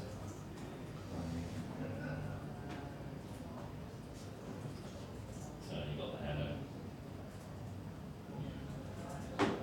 So first, what's the first one? Well, we go to Pomodoro, it's a CPP. We've got it already. So and go up. Now the only thing with Q-Sound Play is I think it can only handle WAV files. It can't handle So MP3s. the first thing you can do is so go to header files. Let's see to see. I think you're right. Go down. You will see the convenience. Because that was for the It's already connected to Google the time source. class. So you already have instance of the time class. So if you just change that string you've just given me, just change it to annoying alarm So sound, annoying alarm clock. first I'll one just check if I have is on Yeah, it's in the Pomodoro repository. signal to your stuff. It's not here. Oh, sorry, no, not sorry. Go up. You want One to way through. when this happens, when this is played, this part, when you click the button, you click the button, it's fine, right? So the first thing you want to do is make this start timer. So your class has a timer object already called timer. So he's also conveniently figuring out the seconds for you there.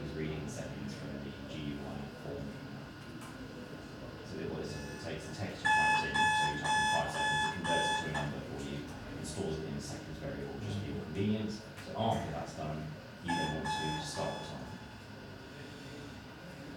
Obviously, as you saw in the tutorial for Tumblr time, That's wrong.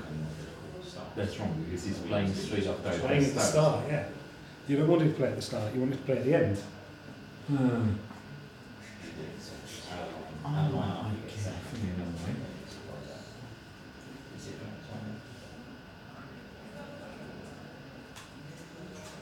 So you obviously find this all, you've obviously got quite a bit of experience with I mean, Qt programming and things. I've done C++ for a few days. For a few days? Wow. What do you do other than C++? Usually I do React. Okay. Yeah. And JavaScript. Right? Okay, so all this callback stuff is actually quite Yeah, I mean that's familiar to you. Yeah. And, you know, different names but similar concepts. Yeah, basically. Event handlers and things like that. I mean, then it's just like looking up the APIs. That's not going to help you. That's terrible. It's the joke people make about JavaScript developers that mostly just copy things from Stack Overflow. Yeah, I don't use Stack Overflow that much. Sorry? I don't use Stack Overflow that much. If you have a very specific question, you can sometimes get good answers from it, but Yeah. All you need to do it's so easy just to, people don't like a question and you get downvoted to -10 and it's... Apparently there's a plugin for Atom where you can just like select text in your editor and press a button and it searches for that one. So it starts it. So you don't even have to go complex by hand. Yeah, I can't just simply copy this and paste because that's not going to work. Because that's No, it's only not. goes on the Okay, return. so if you were to, so what would happen if you put this in your, in your... Do it after the second. You mean this line or the whole? Okay, so have you got it playing when the file finishes now? Oh yeah, yeah. Yeah? It does. It does. And you're on time completed? Yeah, perfect. Yeah. Okay, so now... The requirement for this, the one we're discussing with him, is that on the second, but only on the second, On the second? click of the button that you want it to play. So No. The other way around. So, So now you start the timer. let's say However, there's now you need to when it gets to connect 0, events. it plays a sample, yeah. right? Scroll down a little. But then if the user hits start again, you want it to stop sleeping. This is Oh, this okay, is what stop. finds when the tick. So obviously when So now if you want to do more advanced, so I need to put it stuff here. It will have But where is it? Here. no, this is Because that's the whole implementation.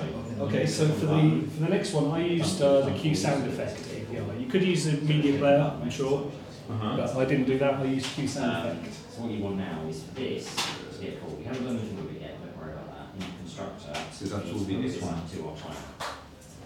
Q sound. That's a very structured one. But then do we need to worry about this because that's on the return? And then the body of code is between braces. Okay, well, remember this was once upon a time just in our main function. Now we're doing things a bit more careful, a bit more. Connected. Yeah. It's called connect. So you can't just copy what we did last week. Source is the Uh-huh. timer. You're going to have to think about it a bit more clearly. So what do we have? What's a Q sound effect? And then the Function.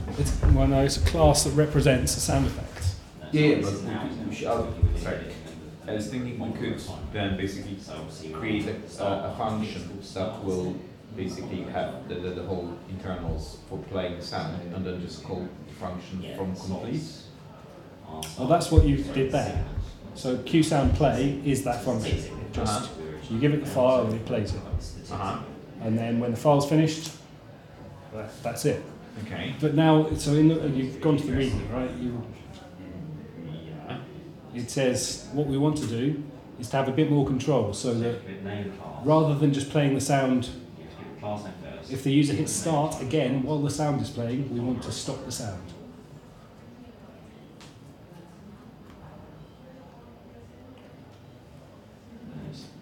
This one then we did. Pretty sure that's what I said. Yeah. So I wasn't going that far.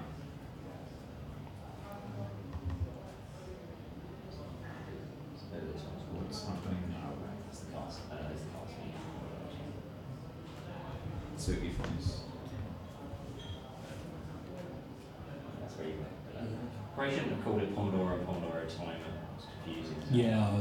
so basically when the signal is going, the annoying thingy, if I press start, that should stop the noise. Fast Yeah. name. And restart the timer. You want the address of this function. At the moment it's not doing it, so I need to add. Yeah, I need to that's a add. great case. Okay, Just the entry. we, on in start, we'll have to add. I'll have to add the stop as well first. Yeah. So. You got a lowercase t rather than uppercase t.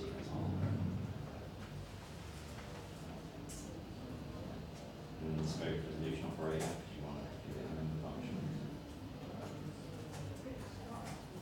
And we want this tick, right?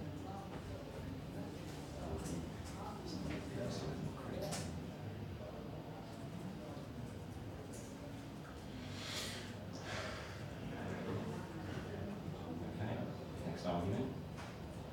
So that's the source. We've got the source instance and the source function that we will call. Then we want to hook that up to this instance, our instance of this class. So we just, yeah. And then the function we want to hook it up to, we now need to give it the name of our class. So the name of our class is substring.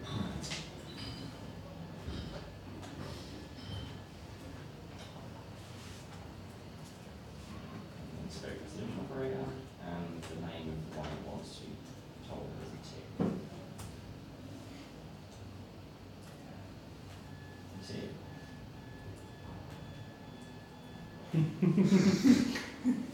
You're just getting lots of noise there. Yeah, no, that I was thinking stop should do the trick, but it's not. No. Source You can't is time stopping the timer is not going to stop the sound effect. And go up. Right, the source is called tips. So What's that called? I need to Yeah. Q That sound. sounds about right, isn't it? So I think you need to use the Q sound effect API rather than Q sound. Yeah, extend effect. Stop.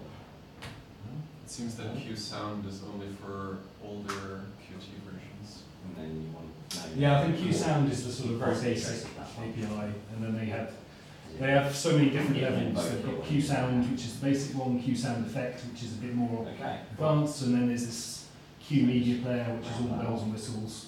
Yeah, that's good. Okay.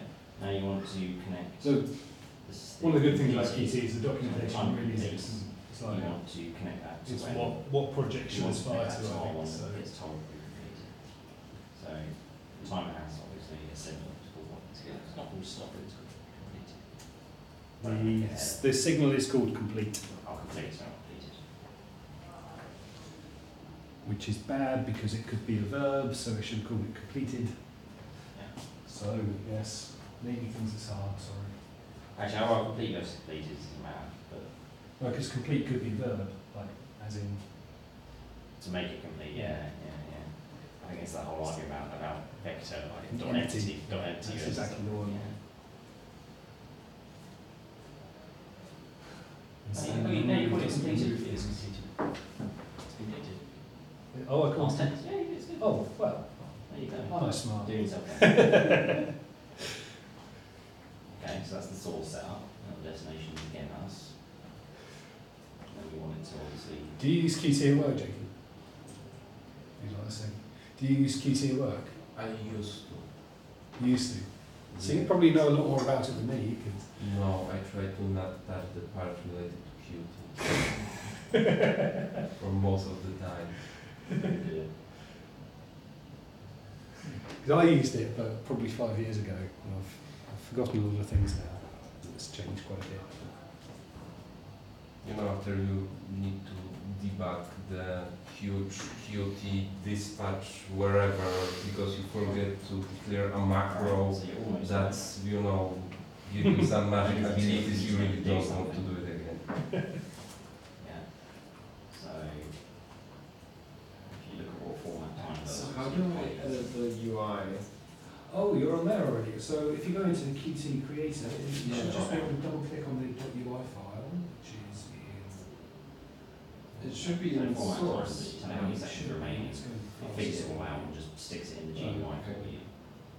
So you get passed on in that time. Okay.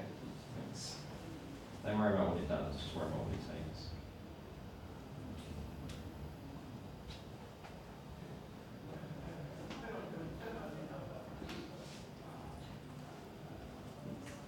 One is complaining about the static. Okay, so where's the documentation for QSound effect? Do you have it up in your browser? Yeah. So where's stop? So stop is not a static method, so you can't call it that. You have to call like object.stop.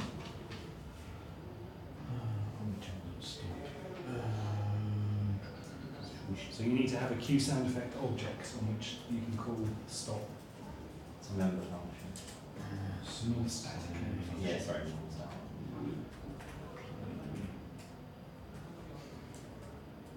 Sorry, instance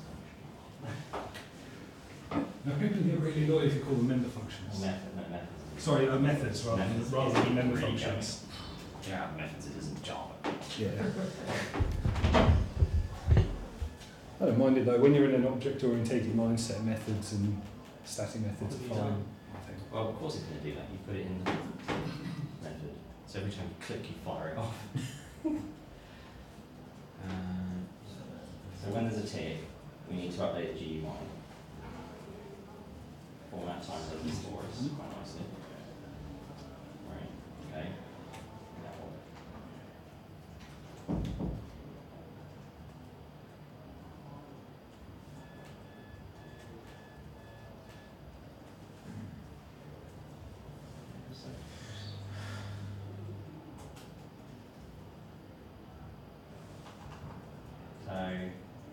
So that'll work. Needs to come down, so. No, you don't need to do the timer does it for you, remember? In the time Pomodoro timer it takes care of counting down. So one thing I would point out though is that what is the time for time remaining? What's the time for this saying? What is the time for this variable?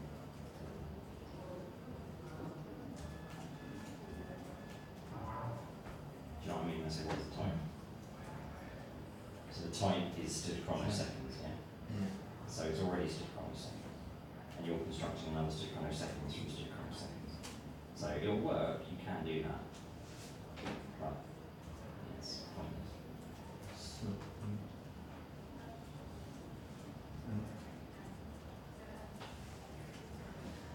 Get rid of the braces. Cool. Build it, run it. Do the on button clicked methods get called automatically? Yeah, that's already, we already hooked up for you.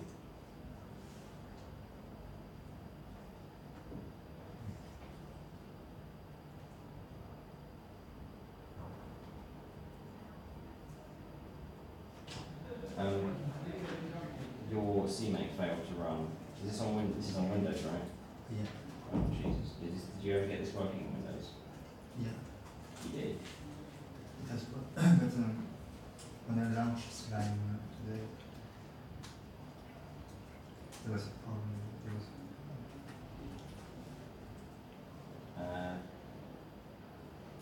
Yeah. Let's try using GW. I can tell you that code works. It makes you feel better. But I think something's going on with the build systems and things like that. The VM would be more reliable.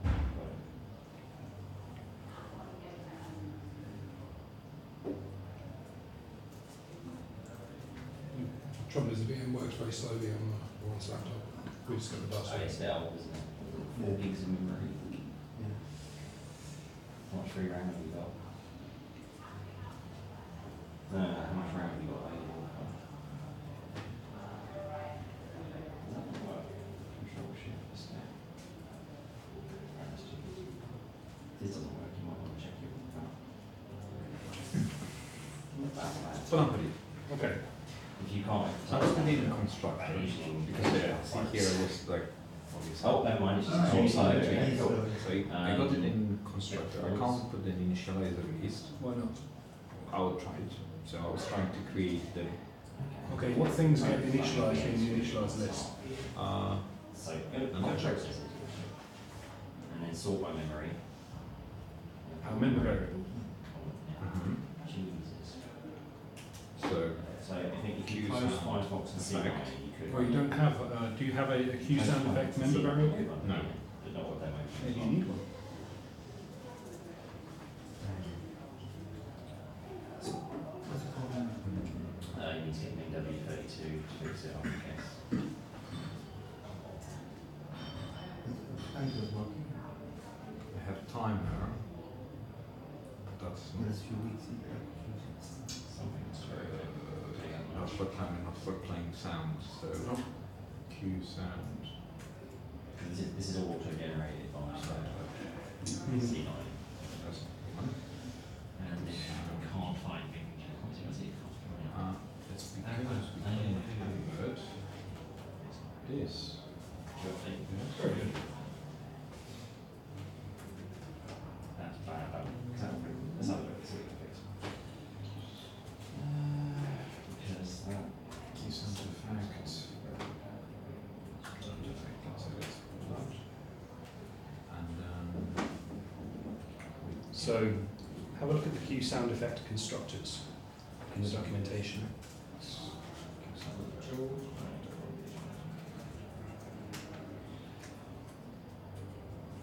So you've got to work out from the Q sound effect API what actually you want to call it.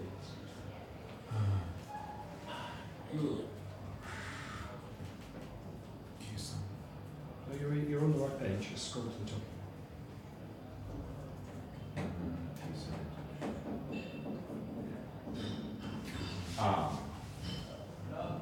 Your run the min GW install. You've somehow managed to lose. You can apply your So,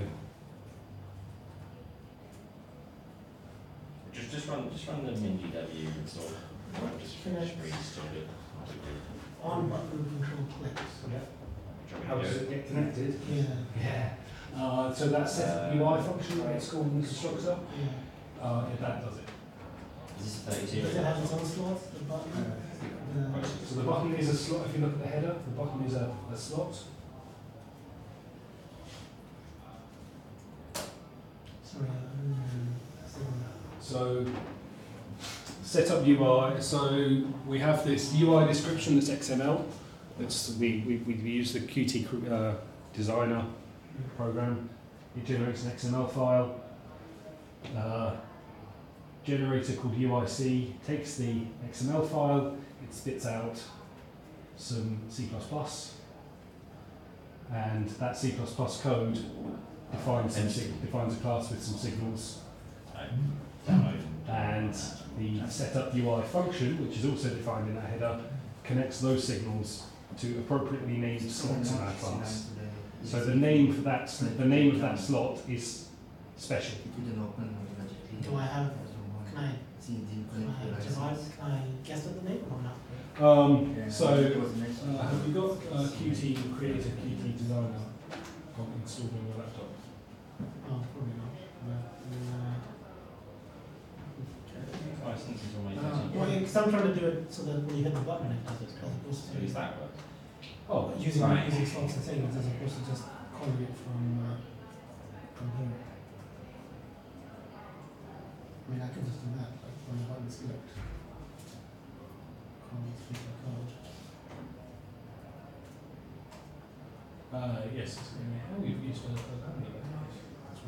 That's right. Yeah, Lambda's the best. But that doesn't. I'm trying to connect. The Yes. I looked at doing exactly that and went, I don't know what the signal's called. That sounds really hard. I'll just Okay, fine. leave it. I just ended up calling it in the our slot handler.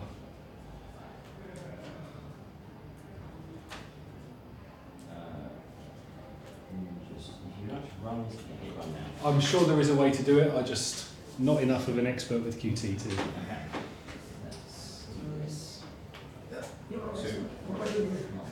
Well, that's what I said at the beginning of it last week. I know enough about Qt to write a Pomodoro app.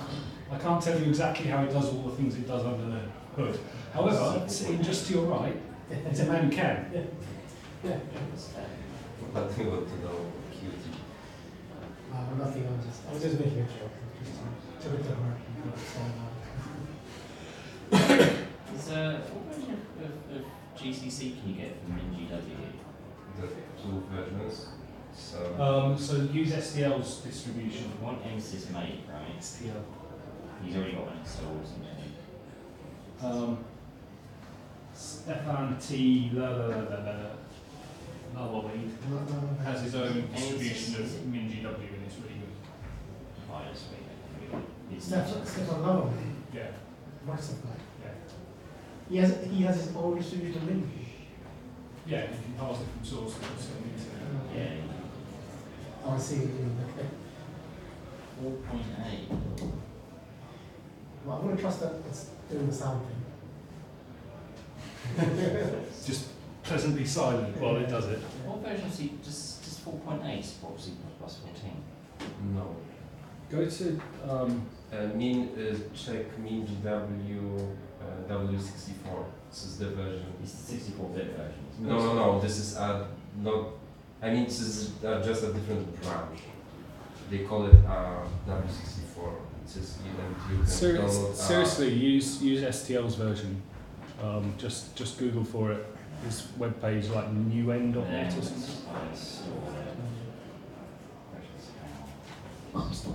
You're stuck. Okay. Yeah, well, he's stuck. with this constructor. So Okay, what do you so look at? well, let's have a look. It's only got one constructor, and that's this one, and it takes just the standard QObject parent.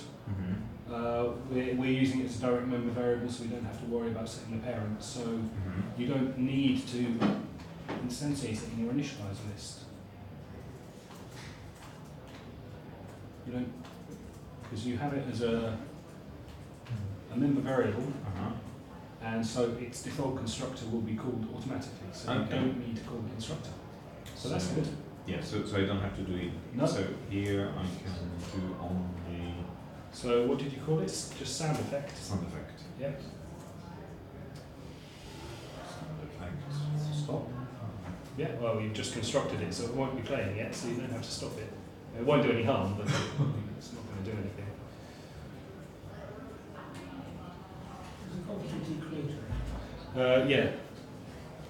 So Qt Creator is the full ID, and there's something called Qt Designer as well. But that might have got folded, or used to be. It might have been folded into the IDE.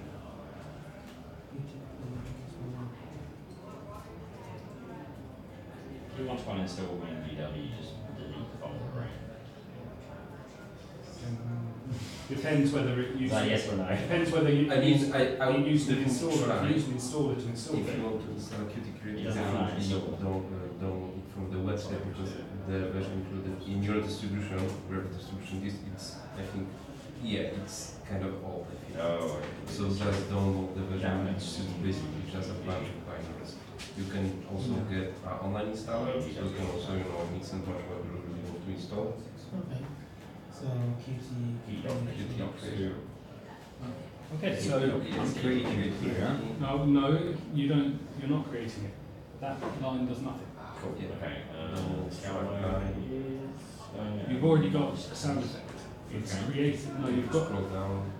So you've already got an instance variable Yeah. called sound effect. Yes. So this line doesn't do anything.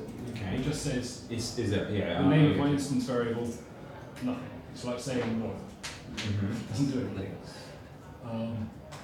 So what are you trying to? So in your Pomodoro constructor, what are you trying to do? Well, I was trying to- if it's playing, then stop it. So basically, I was hoping to start with, let's say, stop. Yes. Okay. So if I would do Okay, so this is the constructor for the Pomodoro. So this only gets called once. I mean, it's created. created. Uh-huh. So, okay, my thought was, my line of thought was the that whole Qt and all the stuff embedded inside, so you don't need Qt stuff. Okay, sounds good. Just run it. So now let's say if I press S3 and I start this, so it will count down, gets to 0. So when I press start, with the first line will be executed. Okay, so which way the code runs when you click start? It goes this one. Yeah. So where do you need to call stop?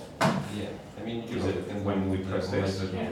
Not in the constructor, offline version. because But I had So done these are the before, files so for I was. I mean, yeah, I really said Well, that there's no it does version of not. offline. It's the I don't thing. with all libraries. So that's the reason I was like. Yeah, Qt libraries, yeah. So So if I play now, okay. Or if you're a Windows user. Yeah. What do you so? So what do I do? Here's where Yeah, you play. just click it. You're not using your sound Yeah, effect to play. it's just are a you? run. Is it run? Just run? No. To use your sound effect member variables to play a sound. That took a while. But yeah, here's the problem. It's more to do with my setup. and I need to use the sound effect. It's when it tries to play the effect and then it's Play. that's all the issue. That's fine. I'm not saying Okay, makes sense. Thank you. because I chose Elsa. And it's better for receiver. Use audio. Just choosing an argument. Yeah, Expect 0. Hmm. So if you look at the example we did last week, I do have Elsa in just the one setup. I need to read Is it this one? so with Sound Effect API, we I said source. yeah. Source. Thank you. so that downloads for my.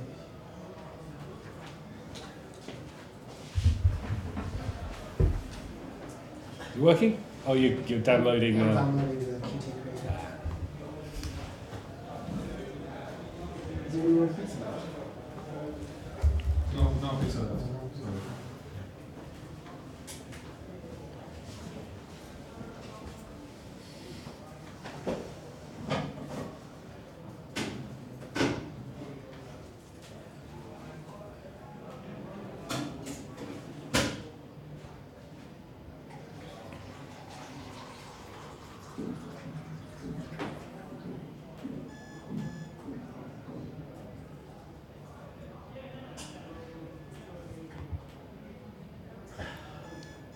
Yes. Thank you. Excellent. It took a bit longer. I think I would spend like a day trying to change because I didn't realize I was using the other version of playing. So I was trying to stop the wrong object Yeah. anyway. So you need. So when it's if you just want a fire and forget play method, that's the Q sound one. I restarted the mic with crash.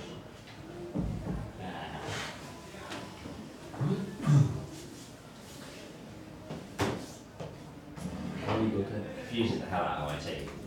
Yeah, but that's very risky. Because, you know, somebody can be very friendly and say, oh, your mic crashed, so I restarted. Oh, I confused the hell out of myself once on like the blue screen and then screensaver and it was just freaked me out in the end. So I do that as a test though, because people don't want to use it. I was debugging a kernel driver, now I've lost the backtrace. Just make it crash again. If there's yeah, I do that. That's this way. No one's ever done it. If someone does do it, that's what I'm going to say. It's not bad. Gig in 5 minutes.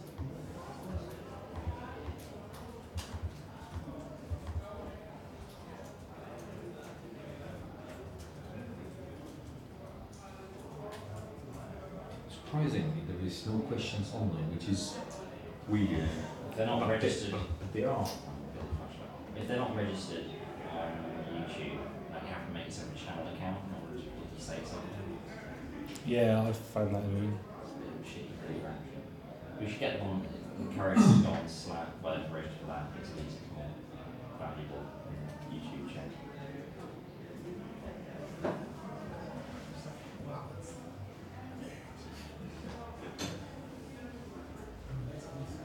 Otherwise, it's close scene on it for now. starting over the technology stuff. So it's all the same thing. It's just if it's not set to object.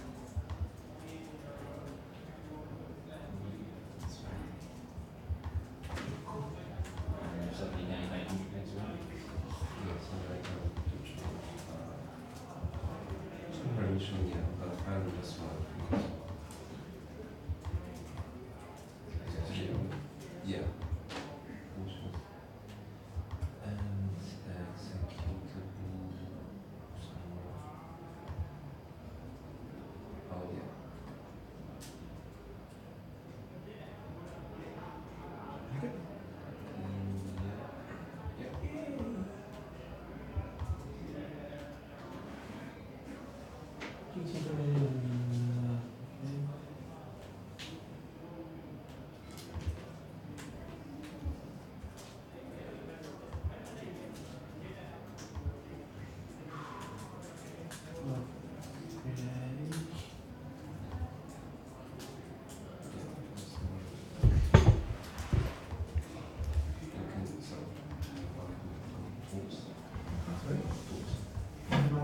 No, keep from the arrow. Yeah, it's going to be previous videos are QT. Sorry, QT. That QT stuff was that's a separate application. QT design, yeah.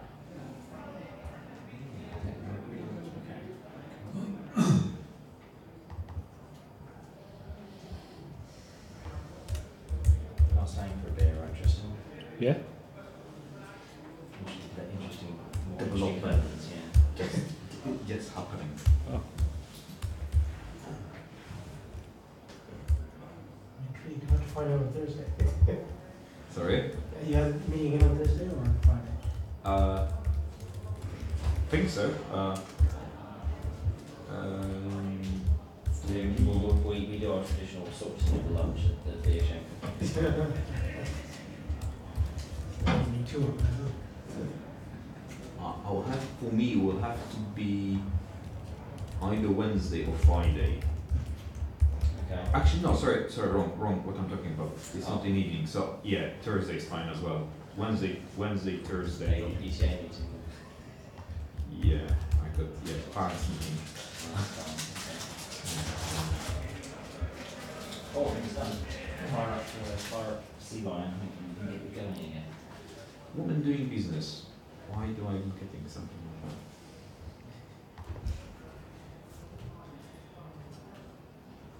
that? Is your employer one of the sponsors of this? Sorry? Your employer? We have no sponsors currently. Okay. Because they mentioned your PC service group is mentioned on. Yeah. So basically, well, we started, so that's the reason. We started.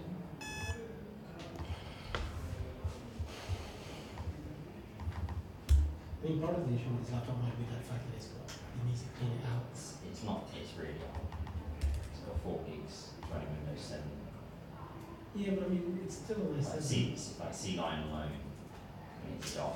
C-Line alone is like close to the paper with memory. When you run it, it's got 5 options in the life. It's the first gen i7, isn't it? It's not even that. It's an i5. Oh, i5 4. Yeah.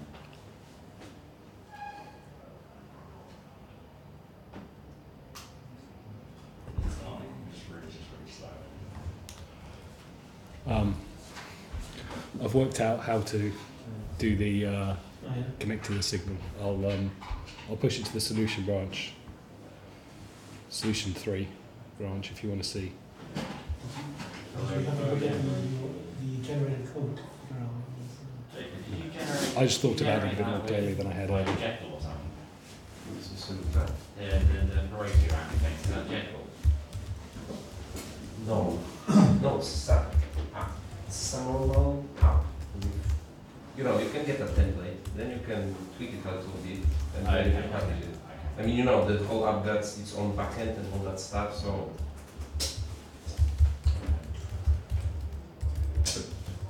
Okay, so let's say for my sanity, we were talking that you should be, exchanging the information. Yeah. Fine, awesome.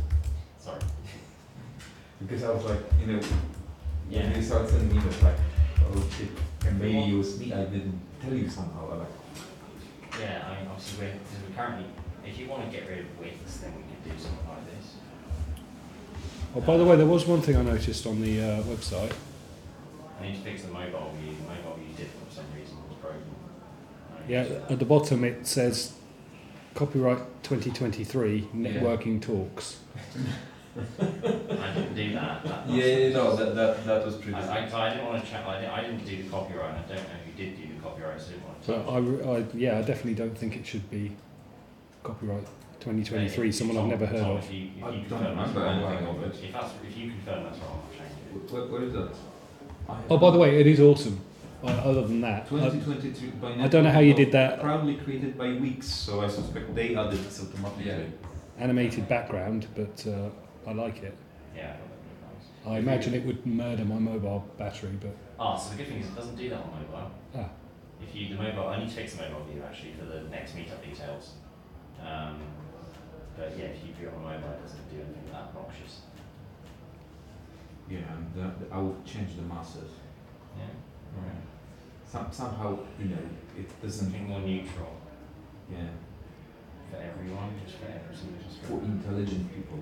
Yeah, I don't want So we'll to jump scare on. people. I don't want to scare people off because someone goes, "Oh, this is going to be too advanced for me." Then sort of scare people. No, but you see, you learning is like, come on, you know, I don't know, frying burger, quite a different skill than learning C++. So, you know, you want to give people the, you know, the feel for it.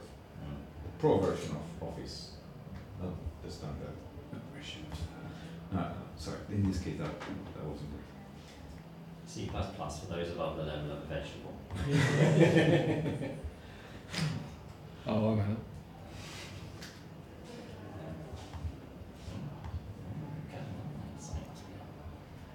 Okay, let's try Notepad. Okay, let's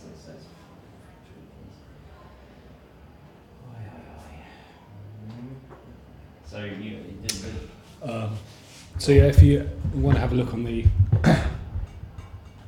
on GitHub in the solution 3 branch, it shows you how to do that signal connection. If you have time, would you want to send me the slides for today and for last? Yeah. If you do, then I will update the weeks. Yeah, I mean, there not much in the way of slides for today. Somebody asked me already, so I was chasing Okay. me when I have them. I'll do it right now. hang on. Thank you. So this way, you know, we have it. Design, but you for some reason it is safe. But if you can find your template, no, you change it. You can click on projects. So then file system. But you can try. It's not true. Yeah, I don't think they built C9 for. I don't think they built C9 for not Windows users. File system. After this, you have to download separately Right, I know. I think I want to develop Windows service. So C-Line, I had to suffer a little bit to do that. I can tell you which packages. so seriously, just use the STL's distribution. Yeah, you point C-Line at the GDB. It's really, I found it. It's working? Yeah. It should be. No, Oh. he had a broken LinkW installed. Oh, right. That's what I'm trying to. Yeah, Sorry. I'm fixing. So I knew what he had and replaced it with that, and it's looking good so far. See if Qt will actually work. Okay, that's the packages which you need to have. GCC, G++, GCC Core, Yeah, Mac, yes. and GDB. Yeah, comfortable. It's just the Qt express. Hopefully this will work. That's good. It's got Qt. Yeah. The only problem with that, you can't check it, it's running. All good. Not in business. You can just Can't check if what's running. You only want to call stop. find any email. Not in this application specifically, but there may be some condition that you want to check. Yeah, there is an is playing method, I think, on this sound effect. So I guess you would make it. You would give it a louder and Well, calling stop when it's already stopped, yeah. it's not going to be any more expensive than saying, are you playing? Yeah. So, because probably the stop method, the first thing it does is says, say, am I playing? Tristan, I should Yeah. remind you in January, sorry, I think it's a bit out of time. Algorithmic complexity. Remind Tristan in January. Sorry. Are interested in January? Yes. Okay, well, Next year. so what we're going to do is next week we'll have a session on building a time machine, and then in January we'll do a session on algorithmic complexity. Well, we'll just do this is one of the things we were planning on was talking about the standard algorithms anyway, and one of the things that comes up in that is all about algorithmic complexity, So we big O notation and all that fun stuff. And we have a session on catch on the 3rd of April, is it? Oh yeah, Phil's doing that one, yeah. Yeah. Okay. Unfortunately, that was the soonest he was available. He's a busy man. There you go, that's one target done. Oh, Lord.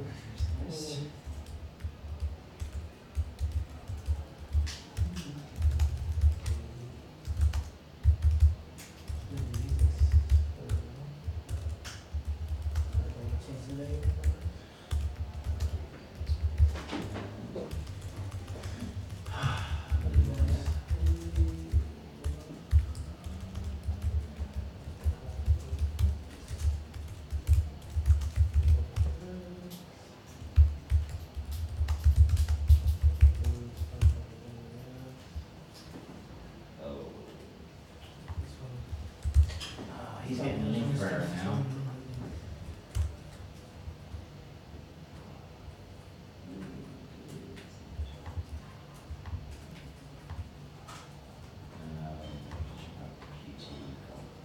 You were able to do it last week?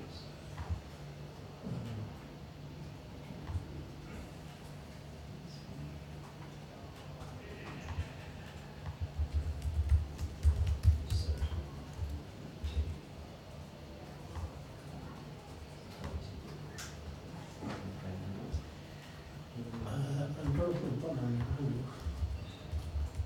Thank you.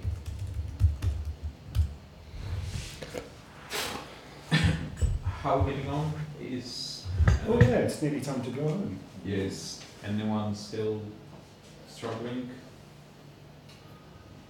Well, Laurent, unfortunately, not been able to. He got as far as linking and then it failed because of QT, so I have to fix that now. Because you got an MSVC field of it. I suspect.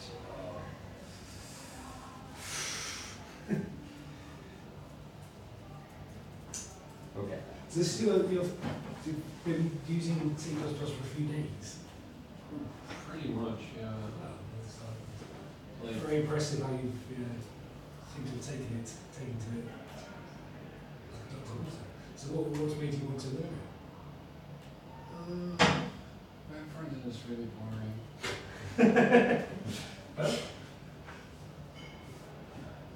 And, you know, I don't know. Sometimes I feel like sometimes doing this C++ stuff is it's like the guys get to do all the fun stuff, you know. yeah, it's, I guess it's sort of kind of frustrating to, like, everything is always single-threaded and you always have to deal with all the DOM things and building JavaScript frameworks in all around the place. And so I just kind of wanted to do something different. Yeah. Completely the other end of the scale. Okay. Yeah, in C++ everything is multi-threaded, there's no DOM. That's more like London style. No, it's Everything you Everything.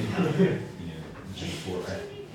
Yeah, the only thing that basically is the same is that everything gets its global state, because if you want any C++, okay, not any, but many other frameworks got some global objects, this is kind of like DOM, and then lots of people try to modify one thing, and then everything If someone knows you can write a laptop like that. The best example ever is Curl.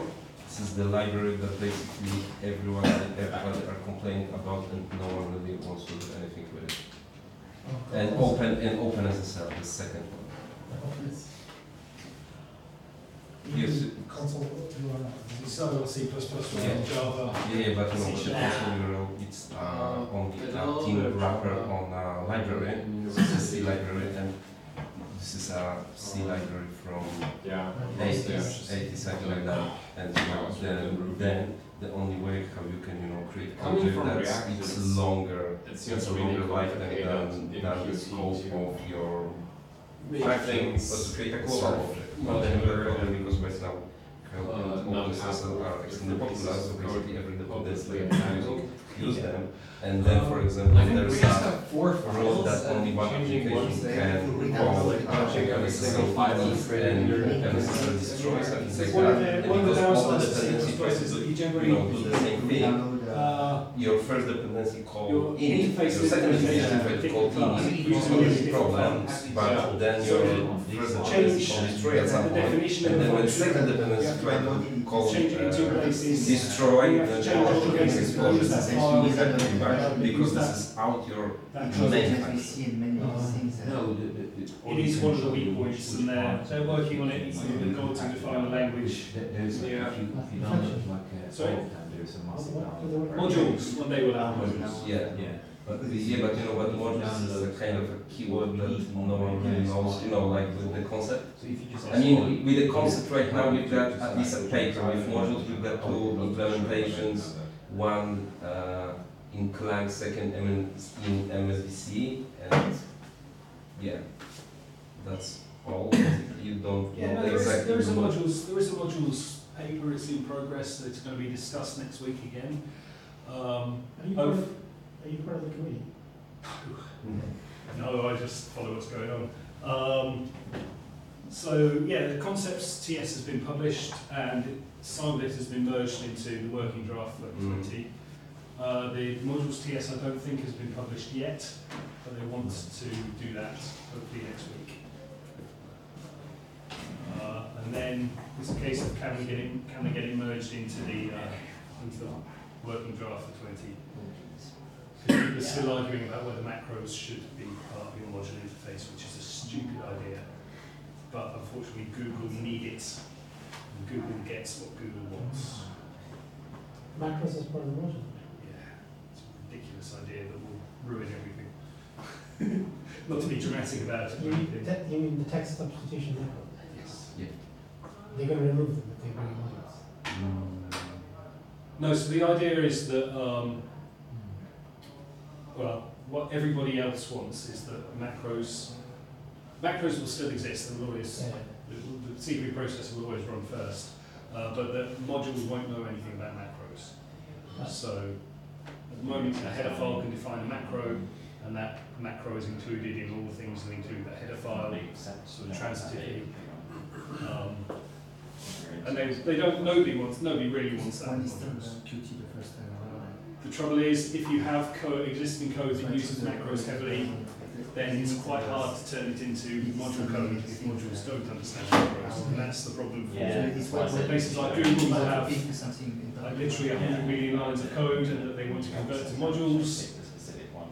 They can't get rid of all they use as macros, so they want an option to let modules be able to export macros.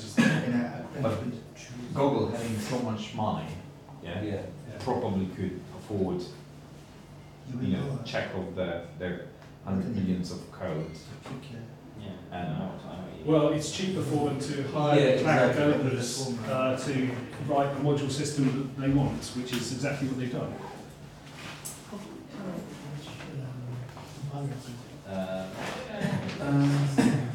You can, if you're not sure, first of all, you can check that in CLion, and if you're still not sure, you can start to your CMake. So, thanks very much for everybody. I think we can close today's session. I hope you enjoyed.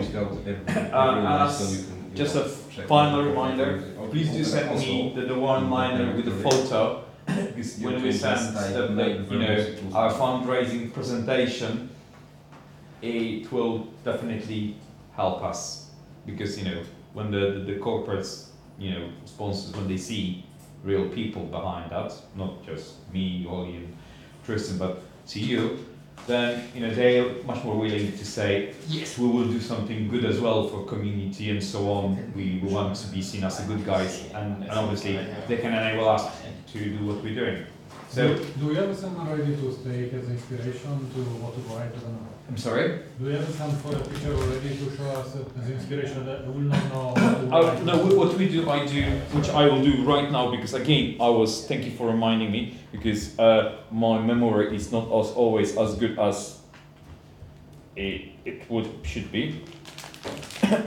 Basically, as you can see on the blog, I put the photos and so on, so always somebody can go and check and have a look. But when we do the fundraising, I basically inside a couple of slots, I want to put a page, yes, with small picture of the person and a quote from that person, to give a sense that actually this is a community. There are people. Okay.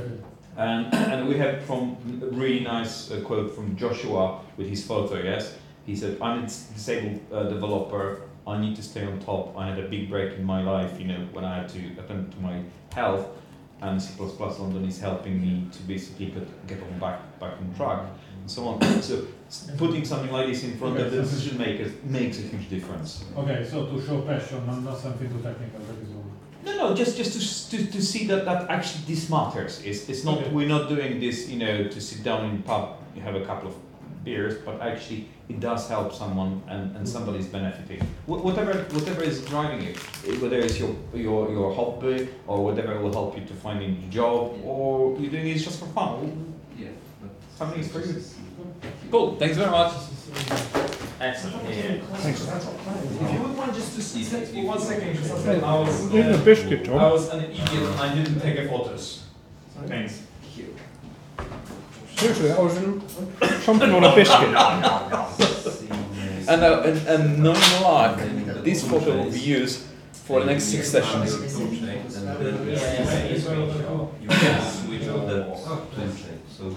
Thank you, Tristan. That's alright. I'll show you the email. Exciting. Okay.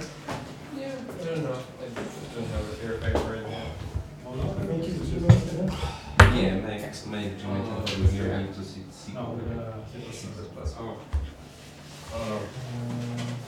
Were you serious about Today? Were you Yes. serious about the time machine? Well, obviously not meant to be a time machine. Something whether a time machine is appropriate. No. Okay, you must be making a joke. You've got When I said about January, Yeah. you said we'll build time machine to travel back and then Yeah. Yeah. I was doing that as in I was not entirely serious about building a time machine. Oh, I so- got the reference now. I got it. You're going to build a time machine to go back in time. I thought it was like a play, like you was going to build something called the time machine.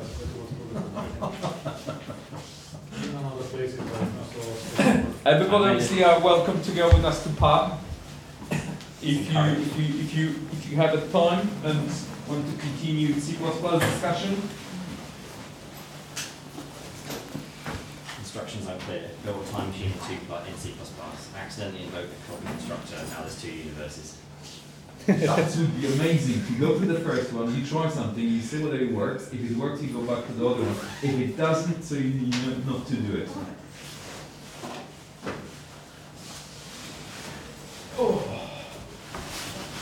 That's that cartoon of learning C++ in 21 days. Yes, I remember that one. That was very good one.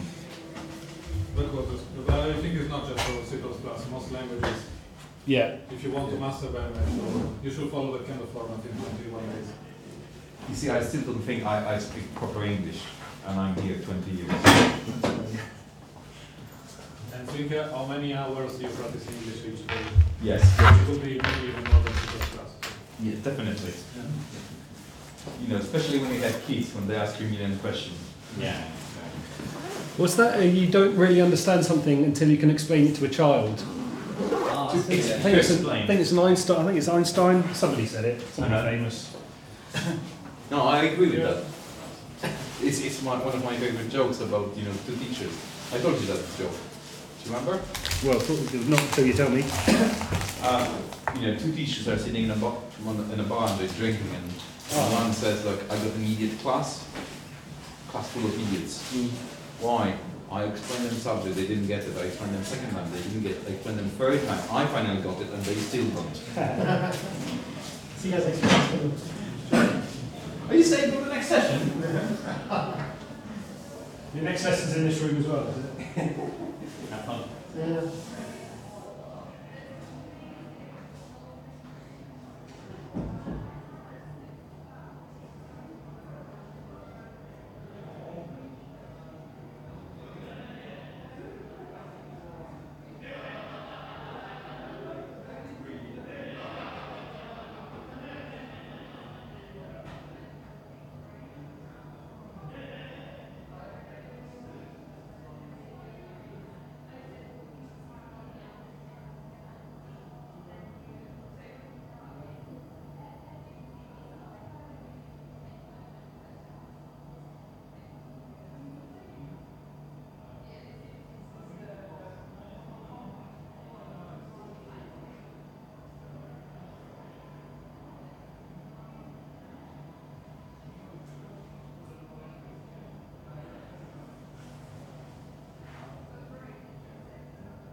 now.